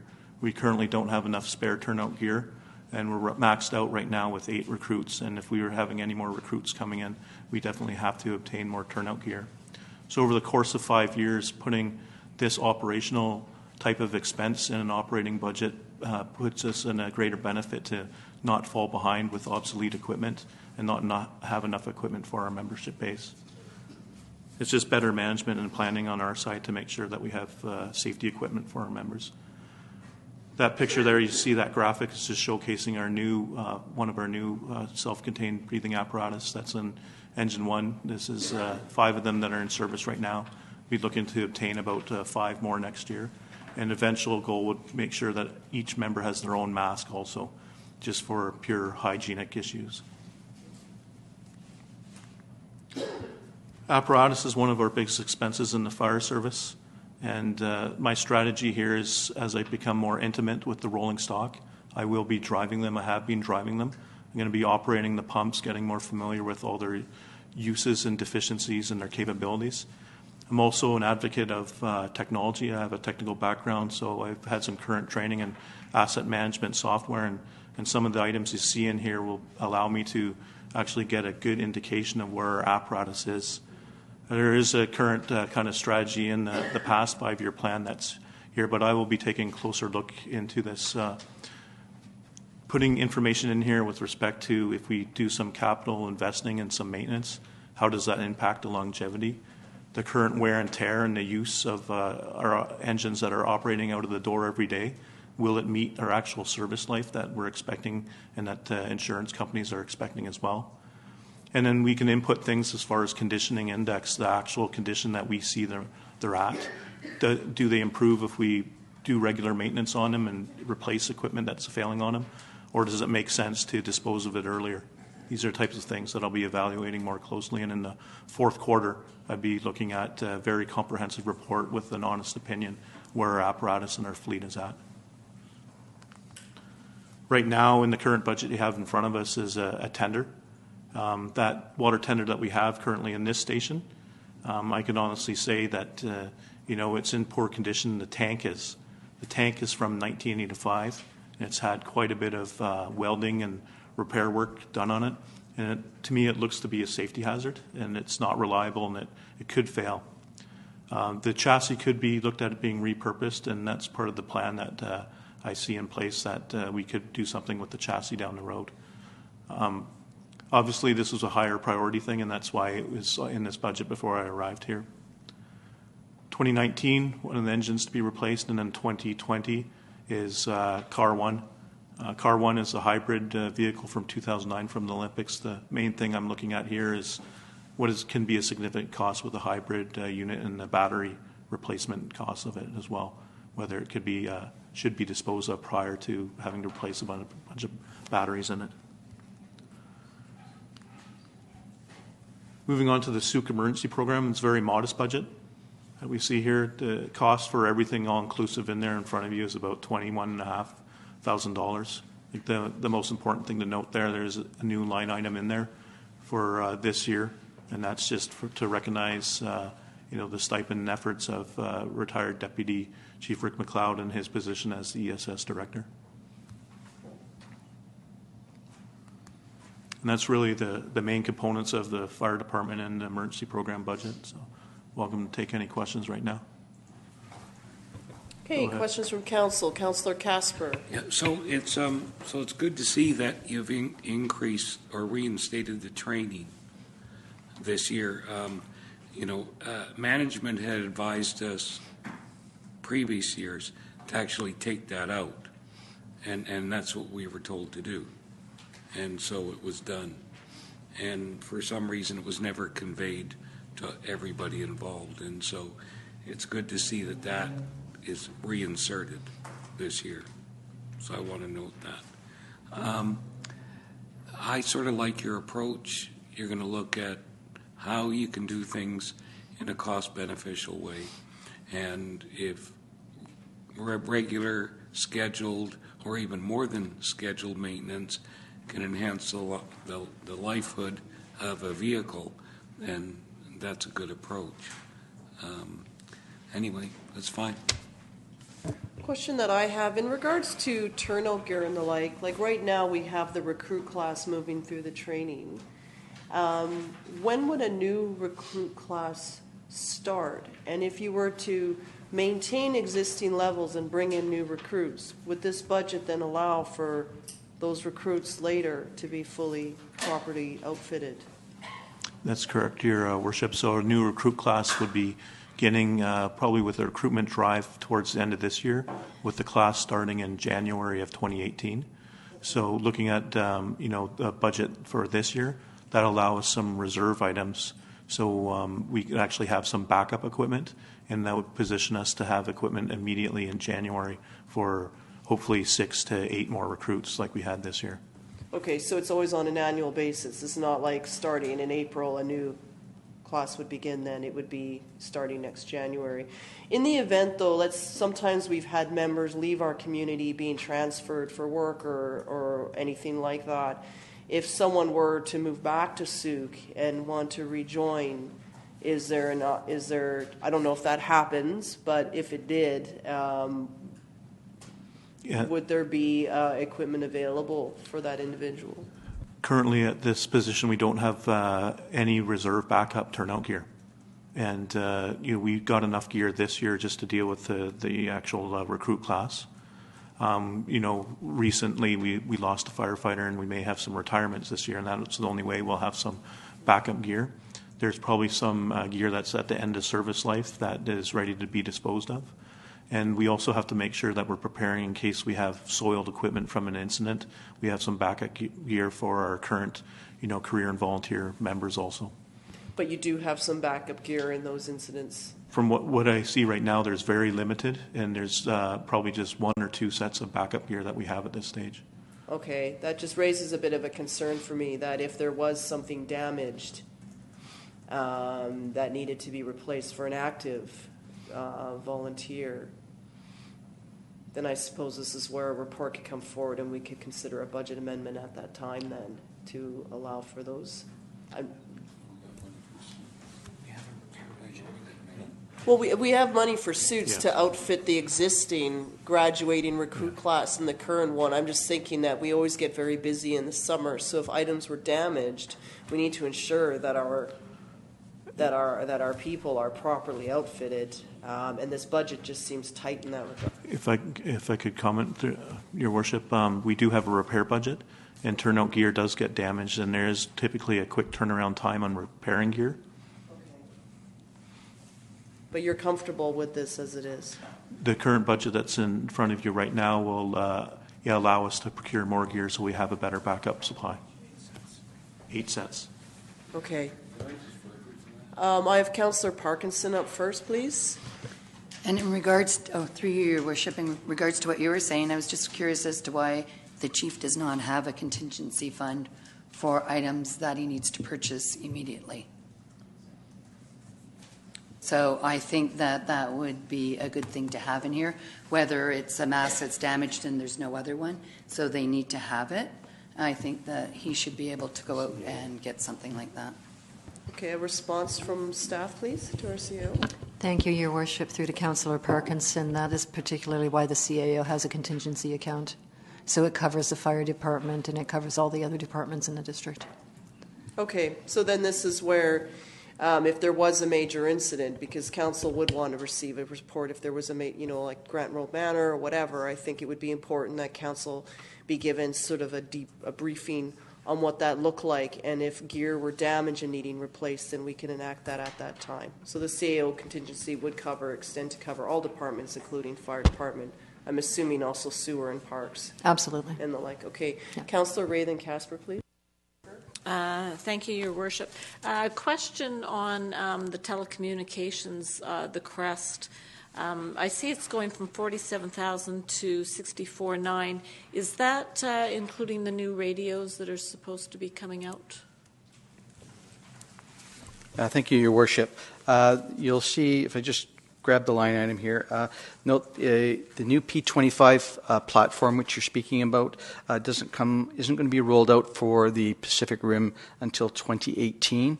It was supposed to be rolled out in 2017, but that won't be possible, so we've pushed it back. The $47,000 represents what our actual billing is for the costs of our radios currently through CREST. I'm sorry, my question was poorly worded.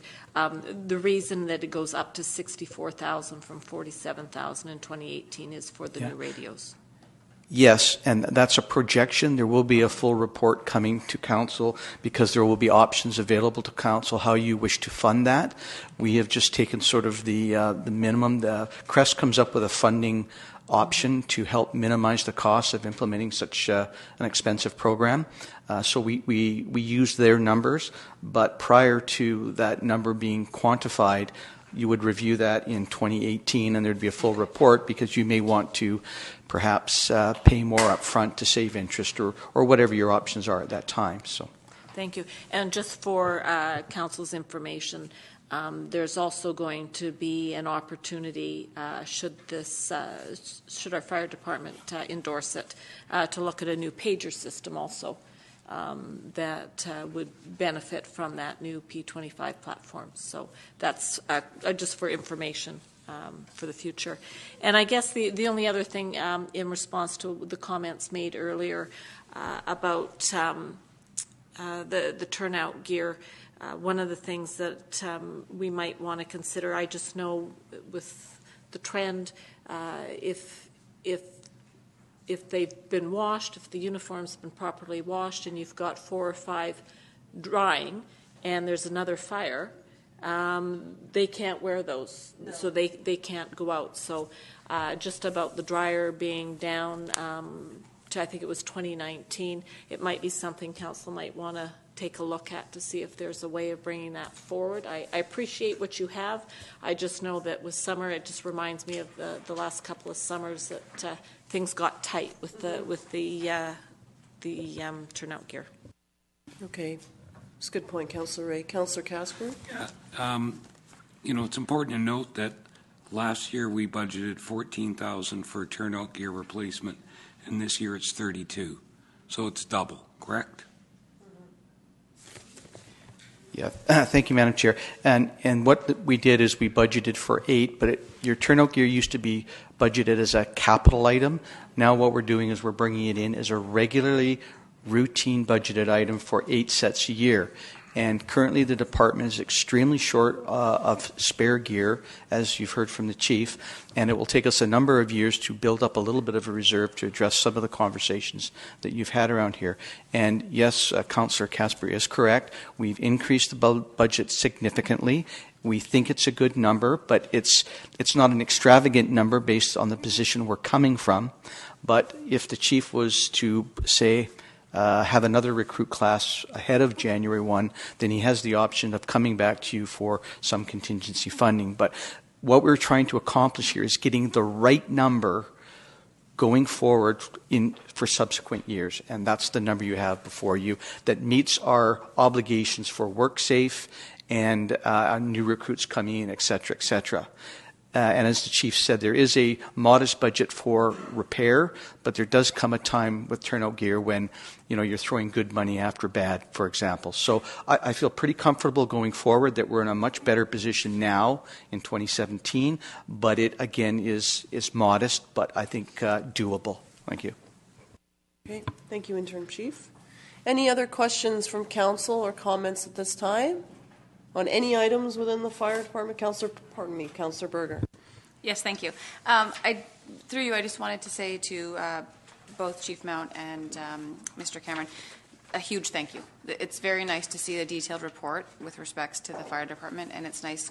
I really appreciate that things have been moved out of, you know, yearly annual costs that were before categorized as capital items and coming in and out of that fire reserve fund, and we always found ourselves at a deficit, which was frustrating for this table and for myself. So a huge thank you that everything is broken down and we can really clearly see what's needed and where funds are going to go to.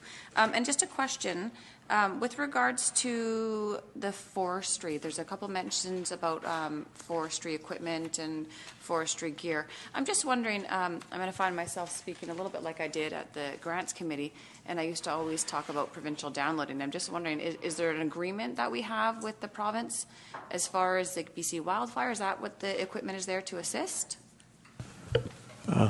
Through the worship to Councillor Berger, what typically happens in a state of emergency, the Office of the Fire Commissioner is working with the BC Wildfire Service.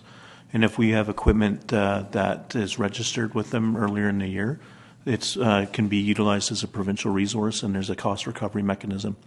My previous position in the Interior, this was a regular occurrence where we were able to actually recover significant dollars to procure more equipment that would support actually the district as well. And the relationship that you can build with the Office of the Fire Commissioner and the BC Wildfire Service can serve as a good recruitment and retention mechanism as well. We do have equipment down here that's very close to meeting the minimum kind of specifications for some of their units that they would expect to see. That trailer down there and a couple pumps, we'd be very close to having some equipment registered, as well as a reserve engine like Engine 3 in the state of a big emergency on the island could be utilized, in advance to support on a cost recovery contract with the Wildfire Service and the OFC. Councillor Parkinson. Through you, Your Worship, can Council have a copy of your presentation, please? Absolutely. Yeah, we want copies of all the presentations, and then we have them for our binders. Okay. Anything else from council? Oh, pardon me, Interim Chief. Thank you, Your Worship. There's one very critical thing that I think council needs to be aware of is this operating budget for 27 meets your current level of service that you have established. so there's no issues with the current level of service. There is even a marginal increase available for bringing on additional volunteers within the training budget and the turnout gear budget for those modest adjustments to actually improve the level of service. But certainly it's council's purview if they wish to reduce the level of service. There is areas in this budget that could be cut. But we took the basic premise that you wanted to maintain the current level of service that you have right now and maintain that. So that's been the base projection of this budget. And further, I would be remiss without saying, and a big thank you to our Director of Finance, who I worked very, very closely with over weeks and weeks of unraveling the budget and making sure we got titles correct and budgets combined so they weren't all over the shop. So I would like to thank our Director of Finance for his help. He was a pleasure to work with. And I also have spent a number of weeks of late bringing Chief Mount up. So he has a very good knowledge of this budget going forward, so that with these new headings, as Councillor Berger just pointed out, that we can make sure when expenditures are made with thoughtful consideration that they are charged to the proper account. Therefore, when we get to your amended budget in 2017, the Chief will have a good handle that actual expenditures are being charged to the correct account, which was a concern that I heard from our CAO and members of council when I first arrived. So I think you should have a much higher level of confidence going forward with this budget as it's laid out. And one last thing is it also meets any legal obligations that you may have now for WorkSafe BC with provisos of safety equipment and meeting the new requirements as adopted for your playbook. Thank you, Your Worship. Thank you very much. We certainly appreciate your time through our transition here and the work that you've done in the reports and for welcoming and supporting Chief Mount as we go forward. In terms of reducing service level, that's certainly under council to do. It's something I'm not comfortable with at all, but again, we can have that conversation and have that discussion should you so desire. Councillor Ray? Yes, thank you, Your Worship, and I'm sorry because I just saw it because everything's nicely broken down. On page 12 of our package, under uniforms, it talks about station wear and boots. I'm just wondering, has there been any changes when I spoke with a number of our career staff and some of our volunteers? One of the things that struck me is that what we cover for their footwear, they've actually gone out and bought better footwear to have them burned or a hole to go through it. Is that what these boots are now? Is this a better way for them to have better footwear for the fires? Actually, through you, Madam Worship, the firefighters when they graduate from their recruit program, one of the carrots or one of the thank yous is they get their station boots, and this is something that's been going on for a number of years. However, it wasn't clearly identified in the budget. It was sort of mixed all up with the turnout gear and protective clothing, etc. I'm not totally confident that there's the sufficient funds in that particular budget. We have to be very, very frugal with our uniform budget. But I think it was more important in this budget year to get them separated from the protective clothing, which is a legislated requirement through WorkSafe, versus the uniform boots, which we use to, which are very valuable and they provide safety, but sort of are a nice thing to present to our volunteers so that they have something proper to wear when they're working in the station. So. Sorry, just as a follow-up. So my mistake again. I saw boots and it's under uniforms. But in terms of the protective clothing and the boots that they have, has there been any, what's the current process for them if their footwear is, like I saw somebody's boots that had a hole right through it, had burned right through it? Through Your Worship, the firefighters go through regular equipment maintenance checks. And part of that is checking the boots. And if there's any significant wear, they're taken out of service. And then we be outfitting them with the current supply. A lot of the regular members, we are going through a process of upgrading the boots. I have witnessed that some of the boots are our older style gum boots, which are very uncomfortable and perform poorly.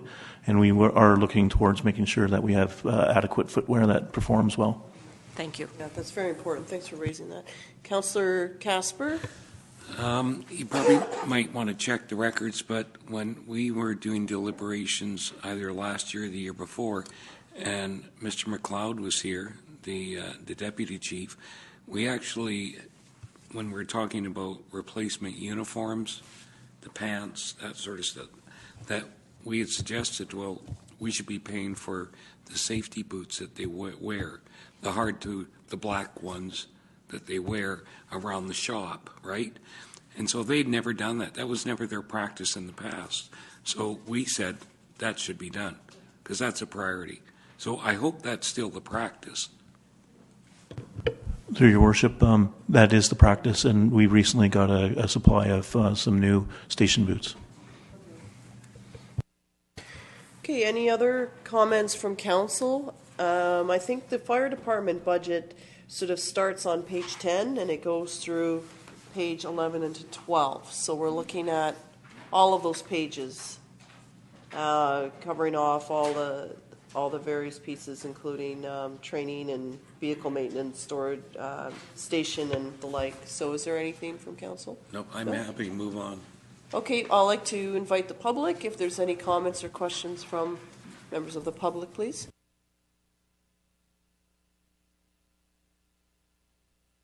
Ellen Lewis, 5526 Souk Road. I had a question about the wildfire equipment. Would that mean that Souk would be supplying the manpower for the wildfire Ms. fire direct equipment? Your question to me. Direct your question to Okay. me, please. So your question is, if there's a wildfire, do we supply? Do we supply the manpower for the wildfire? If we're supplying the equipment to the forestry, are we supplying the manpower along with the equipment? Okay, I think I heard that the equipment, it's only if it's registered, but we also would have said equipment to access some of our rural areas that are part of our boundaries and perhaps used on mutual aid as we receive mutual aid bringing in their equipment. So the wildfire piece is only if we're registered. In terms of, but perhaps staff, if you could add anything further, if there's a wildfire, do we send our crew in? Through your worship, in the state of a large emergency, for example, in Grand Forks, I experienced last year or a couple of years ago that the BC Wildfire Service and the provincial government, they could take any resources anytime, and they put a number of resources on backup. But that's a very rare occurrence. This equipment is really for our own needs within our own district. And of course, any sort of mutual aid support upon request, we'd be utilizing our equipment like we typically do because it's a reciprocal exchange. And if we are doing anything with the BC Wildfire Service, there's always some sort of cost recovery mechanism through a EMBC task number or wildfire service task number. So it would be something where our resources or our residents' tax dollars are being used outside of our district, really. Okay, so if they're using the resources, include our manpower as well then? Well, I think, if I may, if there was a severe wildfire just outside our boundaries, I don't know that our crew would just want to sit and watch it burn. Well, it's just a question how that works. I just wanna totally know. appreciate. Yeah. I think it's good to have the understanding in terms of what happens. But I think, as the chief said, if we have people and equipment available, it would be all hands on deck. I mean, I recall years ago there was a fire up past the water tower in Sun River, and they actually had the provincial bring in this sort of Initial attack. Yeah, it was, I guess, some sort of a aircraft, yeah. And there was both our responders and their responders as well that were there because I saw it happening. I took a picture, but it was very nerve-wracking. Through your worship, as far as manpower goes, we have an obligation to protect our community first, and we have guidelines that we're updating right now with respect to who and what resources can go out for mutual aid calls and the type of incident as well. So this would be that we would have a presence within our community. I think what would concern members of council perhaps is that, there's a mutual fate outside, everybody goes, and then something happens within our district and we're left without anybody here, and this is where you're looking at to ensure that we have a presence here and a presence assisting as well. That is correct. Okay. And of course, if we're dealing with anything outside our district on Crown land, there's rules to follow there with the Wildfire Service. Right, okay. That's, Does that help, that's what Elizabeth? I understand that. That's why I asked, Okay. because I just wanted to understand that. I had some knowledge of it. The question with the service, keeping the same service level of service. Now, I know that it's been discussed before because of the medical service, and the graph shows how many calls go out for medical service and for car accidents, etc. Really high, and that's been a discussion with council over and over, and it's an opportunity too. Is a fire department going to do medical calls, or like those are ways of changing the service levels? And I know now that the ambulance, they're doing some negotiations as well, looking for more ambulance and that sort of thing. So it's something I think that needs further discussion.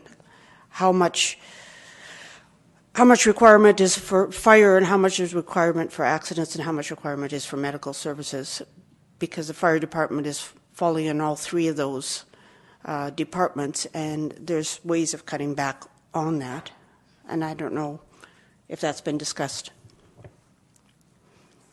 To our chief. Thank you, Your Worship. Of course, Souk Fire Rescue is part of the first responder program for pre-hospital care for our residents of this community. It was just announced today, as the lady, as our resident has just spoken, there was $90 million released to the provincial ambulance service today for more pre-hospital care, ambulances, etc. As far as Souk's concerned, we have 2 ambulances that are stationed here, but unfortunately at 8:30 every morning I used to pass one coming to work as it headed into Victoria, as the resource was drawn from our community down to Victoria. So I would hope with that announcement today that our politicians in this community are on top of it, and we will lobby the provincial government to get our fair share to make sure that the ambulance in Souk stays in Souk. And that's certainly out of the realm of the Souk Fire Rescue. That is at your level, and I'm sure you will do your good work. At this particular point, I can assure the Speaker that we are going to those calls as they're prioritized A through E. We don't go to every ambulance call in Souk. We only go to the most critical ones. And I did a full review with the Assistant Chief a number of months ago, and again with Chief Mount when he came here, and we are going to the appropriate calls at this particular time.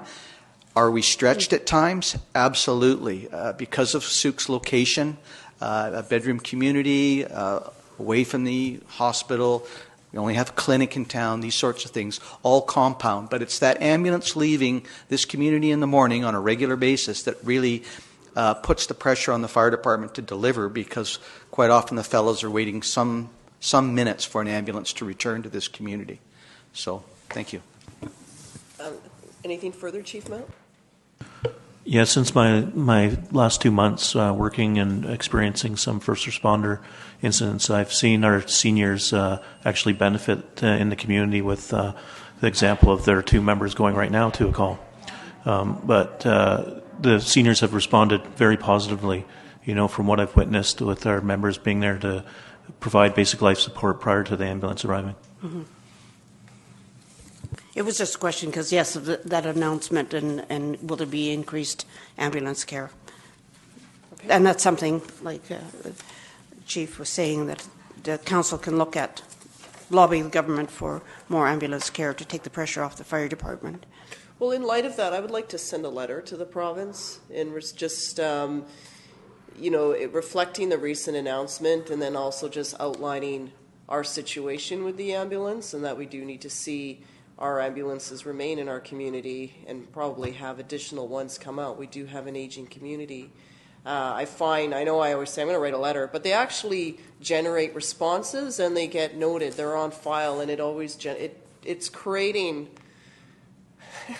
a reference with all the letters. And in my experience at UBCM, when you meet with the minister and they look at the files, they pull out the files, and I've heard, well, there's nothing from Souk. Well, now there's lots of letters going to various people, but we are getting responses, and it does give us that advocacy piece. So I appreciate you raising this, Ms. Lures. Just with that announcement, I'd like to send something out so that we have something on file for us. Because it is true when you see that ambulance leave, and that's why I'm grateful for the fire department, because as the day wears on, the ambulance, they're all gone, and we're left with nothing. And so that's where I appreciate the first responders, because there are people here, like the 30 minutes they say with a stroke is so essential in having first aid delivered, and we have people living in isolation. Like, it's just so critical. I'm not comfortable eliminating that until I see that we have more paramedics or more of a medical infrastructure within our community. I think that would be the time to see that this needs to shift. Unfortunately, I'm not seeing any of those things, not even our x-ray facility, improve anytime soon. So I think in the meantime, I know that our stations are strapped, but I certainly appreciate the volunteers. Unless someone has anything, would like to make a motion opposite to that, I just want to express gratitude for the service that we have. Ms. Lures, you had other comments? Yes. I remember in the past, and I don't remember it really clearly, but I do remember that there was supposed to be SCBA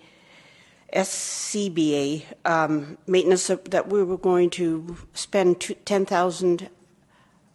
It says on here 10,000 2015 on the 2015-16 budget, but that there was going to be money spent on buying on a regular basis. That's the $50,000 SCBA, but it was supposed to be done every year. I think there was supposed to be 6 bought every year. It's just a number that comes to mind, and I just wondered if that ever happened. We received a report from the interim chief last year outlining that many of them have already expired or are going to hit expiration. Right. And that's where I think what he's provided to us in this report is sort of that ongoing, that injection to have them all current, and so that we don't have them all expiring at the same time in the future. Right. That there's a staggered approach to it. But has that happened? That's what I'm asking. Here. Yes. Oh, okay. Thank you. The other thing, was the comment about the tanker with the welding. Well, the comments from some welders said that the trucks are actually welded in the first place. So if it was done properly, it wouldn't leak. And sometimes you wonder about the amount of water that's leaking. Is it that dangerous or whatever? But still, it could be fixed. The tankers could be fixed. We had a 1,000-gallon tanker, which unfortunately got retired. Which again, all it needed was a good weld on it. So it's just making sure that there's proper maintenance. Yeah, and I'm grateful that the chief is going to be bringing forward his apparatus plan so that we have something concrete for future decisions. Thank you, Ms. Lures. Anything back from council on the fire department? Okay, thank you very much, Chief and Interim Chief. I believe now's the time to talk about our CMP. Okay. Is our staff sergeant presenting that, or? No, he's in the room. Or be going to our Director of Finance? Okay, thank you very much. Thank you, Your Worship. We're on page 10 at the top. So the policing budget, and as you stated, it includes the contract with the RCMP, and the staff sergeant is here this evening if there are any questions that I can't answer. We did have the presentation on Monday evening from the folks from the Comptrollership Office of the RCMP, and they did provide you with the background on how the contract works. And I can assure you that's how this budget number is put together. You heard a number of the issues that they're still working with at their end, or what may be coming down the road as far as extra potential costs. One item that we've been instructed to include in the budget is retro pay for the 12 members. We've also got the full 12 members in this budget. There's also items, obviously, for the accommodation costs that they discussed on Monday night, and the admin staffing and overtime, reservists, etc. So that's how we arrived at this number and at the 70% level, as discussed earlier. So happy to answer any. The rest of the items in the budget are the regional programs. The staff sergeant may be able to speak to those ones. more than I could, but they are regular programs. We haven't been billed fully for 2016 yet. That's why we don't have some of the actual costs. It is still early for us to report out on 2016. As I mentioned, the auditors don't come until next week. So these are our best numbers as they stand at this point. So I'm happy to answer any questions or pass off to the staff sergeant. Thank you for adding that, Director of Finance. I guess that was my question where I saw the blanks was, are those programs active still and or not? So in this case, in terms of like the community liaison officer, I mean, there's a number of Crime Stoppers and all that. We're just waiting for those invoices to come in, so they do still exist. I guess the ones where you see blanks going forward, though, is the CR Action Team. I thought that was through the Family Youth Court Justice Committee that there was someone from CRAT. So I'm just wondering if we know about that. And also with the community liaison officer, there's no amounts going forward. So it'd be good to know what's occurring there.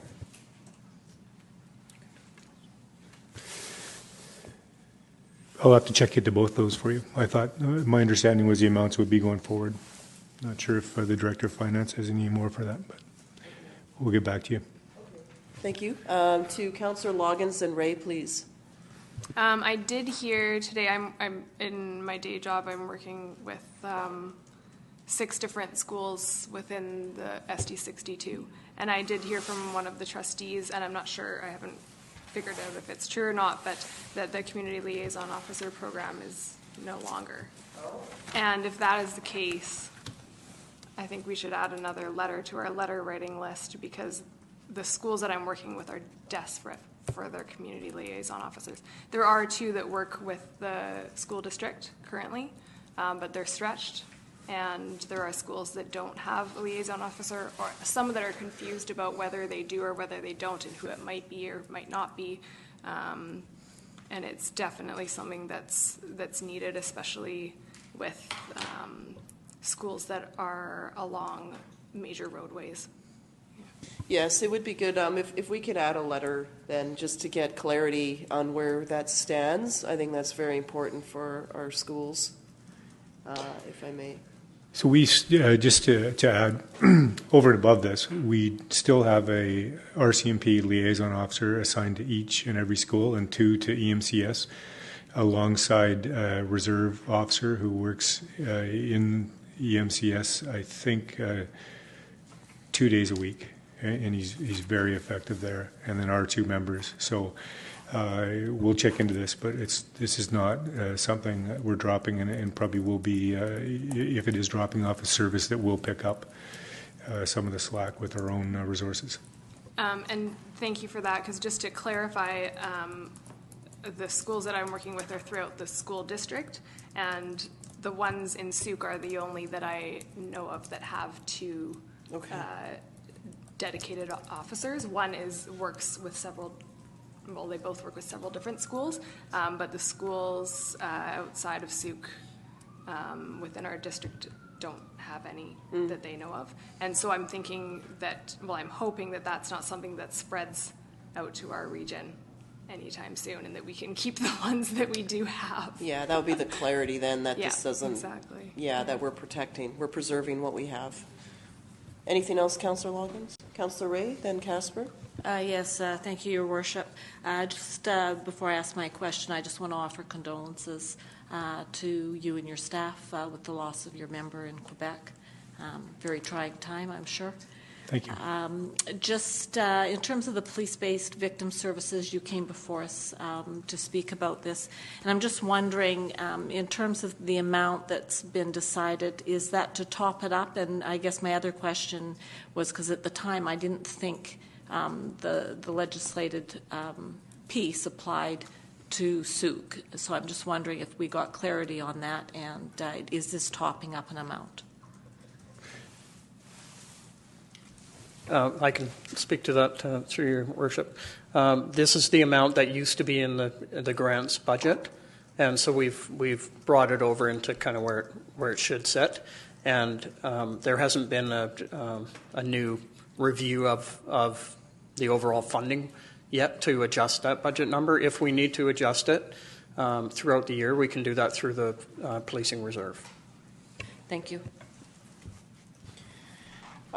Councillor Casper. Yes, thank you. So in the 216 actuals, included in that, the increase is the 2.5% for 15 and 16 in there.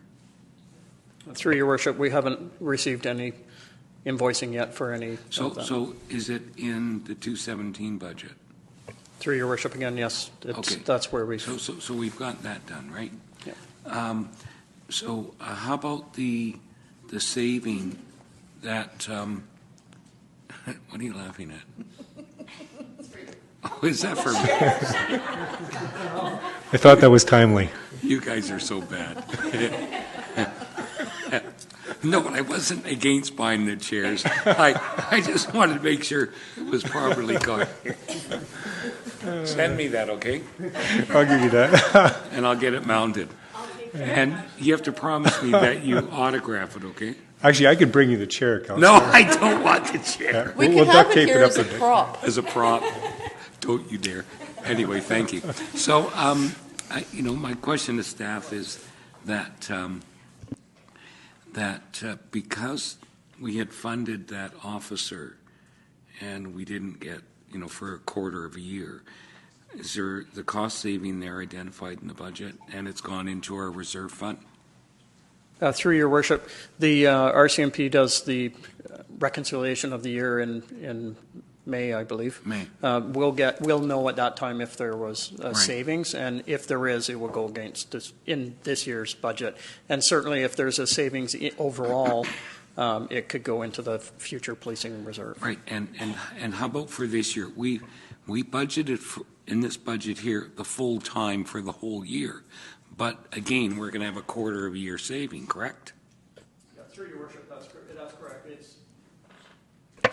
Through your worship, that's correct. It's hard to know when they're going to be able to fill the position. We've budgeted for the full year, and there could be a savings, but there is the potential that there could be an overage, as we heard the other night, other unfunded potential costs, and if there's a major, we've been very fortunate around here that we haven't had a major crime. Right. Maybe the staff sergeant could speak to that and the impact of that. So I was looking at the amount that's anticipated for this year is $178,000 in the future policing reserve fund, correct? Because 88 and 88. Yeah, through your worship, it should only be the 88 once into the reserve. There's the contribution of the. Yeah. Correct. Yeah, right. There's a carryover, and so it tops up. So for this fiscal year, 2017, we should have $178,000 in that reserve fund. So I'm going to say something. I wanted, after hearing that presentation and thinking about this hard and fast, I'm going to make a motion that we actually get an additional RCMP officer and fund it on the basis as to what we did for 216. That if we can actually start the ball rolling for September of this year, bearing in mind, we are going to see some net non-market growth in housing and taxes coming in, and that's newfound revenue, and I think that is probably a step in the right direction. Okay, is there a seconded? Okay, by Councillor Parkinson. Thank you. So the rationale is this. Let's say if the RCMP can't supply the position, well then at least we've budgeted for a quarter of a year. And if push comes to shove, I'm sure that across the board within our entire operation, we could find the $30,000 or $40,000 or $50,000 overall. But we're budgeting it now so that it would take effect in September, realizing that how the billing cycle works. So if there's a problem, and if people are thinking, oh, no, we're just going to spend all this money and it means more taxes, I'm not advocating more taxes. I think for this year, there's enough of a hit right now that we find a creative way to, 100 here, 500 here, 1,000 here, and just pool together, because the entire municipality and all its operations benefit from police. So, you know what? As an operation or an entity, we should be paying. And so that's why I'm supporting this. I think if we take these steps, and then we can clearly demonstrate that we're being proactive, we're not being reactive. Is it 100% of what they want? Maybe not. But at least I think council would probably agree with this. I don't think anybody's going to say no. Councillor Ray? Thank you, Your Worship. And I think that was along the same lines as the decision when we looked at, during our term the last time, was looking to plan slowly and so that we can do those additions easier. So I certainly support an opportunity to look at increasing the complement for the staffing.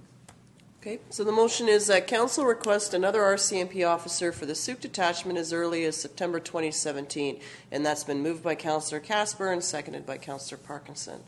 Any further discussion on this motion? I have one. Sorry. Councillor Ray. Anything in terms of where the funding is going to come from, or are we just going to leave that for now? Well, the funding will go into the budget as well as future years, and then I think we just have to deal with where it's going to come from when the time comes.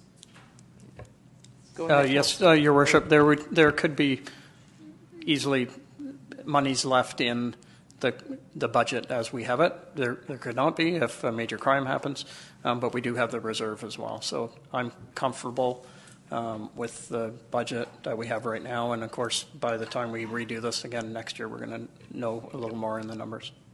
Okay, so we don't need to add it to the budget. I wouldn't mind like a note, though, so that when we're queried, like, hey, I thought you were going to, like, no, it's in there, and the budget as it was presented will comfortably accommodate an additional police officer. So some sort of a note would be good. Could I just add one more thing? So yes, there will be a reconciliation. And so from what we heard at that presentation, it looked like we were on the positive side from our end. That's the impression I got from what they had to say. Now, maybe it's correct, not correct. I'm wishful thinking. But at least the RCMP now have been given notice, and, you know, there's time for them to get our name in the hopper to fill the position. If I may add, through Your Worship, to Councillor Casper, and to Your Worship, we will need to, we will start this process, but we will need to come back to council with a formal request, because part of the application actually will require council resolution and the whole matter. So. Yeah, no, that's understood. The other part that council may recall that I've spoken about is the province has been working on what's called VIMQ, the Vancouver Island Major Crime Unit, and this is where they are looking at creating some sort of a policy that municipalities can enter into, and it's to cover off a major crime incident like a homicide or a major investigation. And so this is where they look at our homicide rate, our population, our anticipated growth, what our crime rate has looked like over the years, and then they're looking at the parameters. Is it only a homicide event, or do other major crimes fall into it? So there's been updates at the Mayor's Caucus last April, then at UBCM, there was a bit of a workshop. They were supposed to have something ready, but I think just with all they didn't have anything formal. It was just a report out. So I'm hoping maybe we'll get more at AVICC in April, and I'll ask about it. Or I was hoping that they would have something together sort of before the provincial election, and then it got moved, but now that date is pending, so I don't quite know. But this way it would be something that we could choose to participate in. It would be optional, but the idea is it's a form of insurance so that if there's something happened, our resources aren't completely drained. So where it sits right now, I haven't received any more, but you may recall me sort of updating on it, so we'll just see what comes, but that might help. Okay, so we have this. I'm going to call the question. I've totally deviated from this motion. I apologize. All those in favor of the motion? Opposed? It's carried unanimously. So we'll wait for another staff report to come back then with the formal resolution, and we'll put that forward. Are there any other questions for our staff sergeant on this? Councillor Berger? This is the second time you've forgotten me. I need to get like a flag over here. No, I just wanted to say thank you for the report, and Councillor Casper beat me to it. My notes here, he's obviously a little bit more articulate in math than I am, but I had it circled in 2018, even though that the reserve fund wasn't intended for a new police officer right now. Looking at the funds that were there, I was going to make a motion to request that we have a new member start. So I wholeheartedly agree. Thank you. The other question I have, it is related to policing and community safety, is in the world of property management, where I come from, to make your area more secure, it's about adding in more lighting, brightening the area up. I'm wondering if I could just get some thoughts on the staff sergeant. In addition to having more bodies in the detachment, is there other things a municipality can do to deter crime? I know that businesses have a responsibility within their own physical environment to put in lighting, security cameras, and the like, but in terms of public walkways, pathways, or other areas, are there other things that, other things are like when you see graffiti, remove it immediately, keep sort of public spaces tidy and organized and clean. Our Parks Department is on that, but I wonder about lighting and just what sort of effect it might have, or in this case, is it business commercial targeted that, or domestic violence where it wouldn't make a difference. I'm just wondering from a public infrastructure piece, what could we do as a municipality? That's probably quite a big question. We do have, and certainly not my area of expertise, but there is a lot to be done there. We do have one of our auxiliary members trained up, Your Worship, on crime prevention through environmental design, and he has been somewhat active in Souk, consulting with businesses and even residences on the training that he's received. So he would certainly be available. But there's probably also a lot more resources. Lighting and target hardening businesses and public buildings, parks is one thing. Also installation strategically of video cameras is another thing. I don't know if you'd want to entertain that, but it's one thing we could research for you, what else is available in the RCMP, and I could get back to you. A thought might be this year, we can have a workshop, and invite the chamber, invite businesses, here are some things you can do to make your business, or even for residents that are interested, things you could do to make yourself feel more secure in your home or in your business. I just look at sort of our trails and walkways where people are not using them because they don't feel safe, but they would walk if they were lit. And then I'd be curious to hear Councillor Loggins with the safe walking to school, access to Sea Park. And we've heard from a member of the public that the trail is dark, and that this was Ms. Dominguez, all of her items were stolen because the area is so dark at night. So in terms of somewheres, or not, maybe that's something to consider. Councillor Loggins and Parkinson. With active and safe routes to school, we've been encountering a whole bunch of different issues in the area, and lighting is definitely high on that list. And there are a few different other things that play into that, and one would be creating sight lines in the environment. So not just with light, but also with maintaining shrubs. There are places where there's drug activity happening, and students will just walk upon it because they don't know it's happening, and there's no vision from the adult point of view from where they're standing that they can see that happening. And there are a few different places that I can discuss with you later about where those are happening, but definitely when it comes to lighting and creating those safe spaces with bike lanes and sidewalks, it's interesting how, as you were saying, the environmental design will play a really key piece in making different areas a lot safer. especially around our schools. I know there is even Journey and Poirier are the two schools I'm working with in Souk, and it'd be interesting to discuss the same issues with our other schools because it's actually quite shocking how many locations in and around the school are used for pretty negative activities, and that the students are aware of, and that they've, like, young children have brought up to me. No, I appreciate that, and it may be another conversation to have in another area of the budget, probably into engineering. But just as we're talking about community safety, I just wanted to get the staff sergeant's perspectives, and yours will be very important as we go forward. Councillor Parkinson? Through your worship, the chamber did host an evening over at the Legion on security and putting in how you can do it on your computers as well for safety features. And the staff sergeant was there, I was there was like 8 people there. But it went out to everybody, so the information is out there, but it's a matter of people coming to listen to it. The Legion also purchased lights for the side of the building where the cadets store all their equipment, and the lights that they put up there were a couple $100 each or something, like really big ones, and they've already been stolen. Oh my. Mm-hmm. The lights were stolen. So there you go, the lights are gone. Yeah, I'm sorry to hear that. So you put out the money, you do things, so that means that whatever you do, it has to be really helpful. Yeah, that's true. And on the same note, the one program that we're rolling out again, and it's come up in council before, Your Worship, is the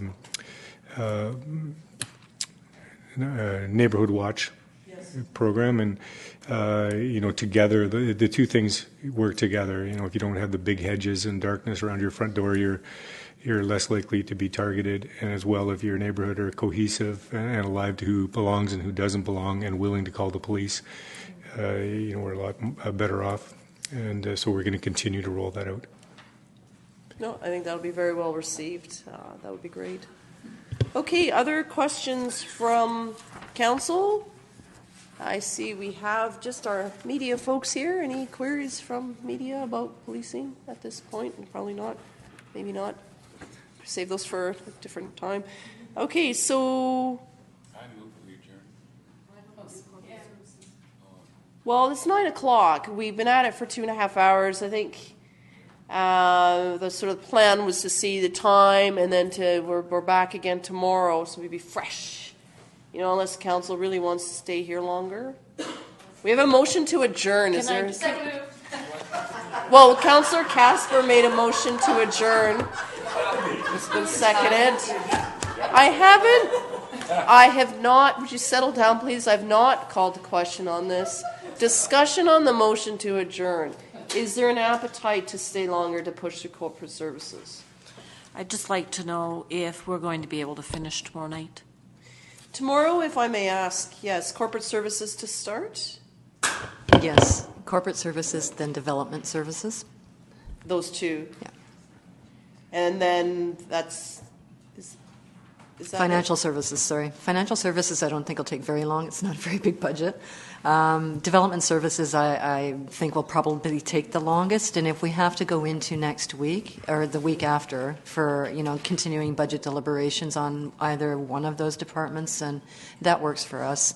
I think it's important to note that staff have been here since 7 o'clock this morning, and then going past 9 o'clock at night is a little difficult for us to stay fresh and to answer your questions as best we can. So my recommendation would be to support your motion. So just so I'm clear, tomorrow we're corporate services, development services, and financial services. And then that's basically it? And sewer. Oh, and then we have, is sewer fall in, we have sewer and reserves? Yes, Your Worship, the sewer fund and reserves isn't really a discussion. It's kind of just showing how the reserves work. But there's also the capital budgets, which I think each department, like obviously the fire department did their piece on capital tonight, and I imagine the Director of Development Services will cover off his capital projects. At the same time, he's also presenting his operating budget. Okay, so in terms of our meeting schedule, though, we have today and tomorrow, so I think we're going to be hitting off more tomorrow, but not finishing tomorrow. and then we have regular council on Monday, but nothing scheduled for the balance of that week, and then it's community grants the following week, so it's the week after that we would turn to budget. Is it possible, though, that outstanding items related to the budget could fit into the regular council meeting on Monday night? Yes, Your Worship, that's absolutely possible. Not a problem at all for us to put that on the agenda. Okay, because we still have our regular scheduled meetings, so then if we can add more to I just think in an ideal world, it would be great if we could conclude the budget on Monday and then have community grants and then do any wrap-up. But I'm just putting that out there. All right? I'll call the question on adjournment. All those in favor? Opposed? Thank you very much for your time, and thank you, staff, and council. I know we have a long week ahead of us here.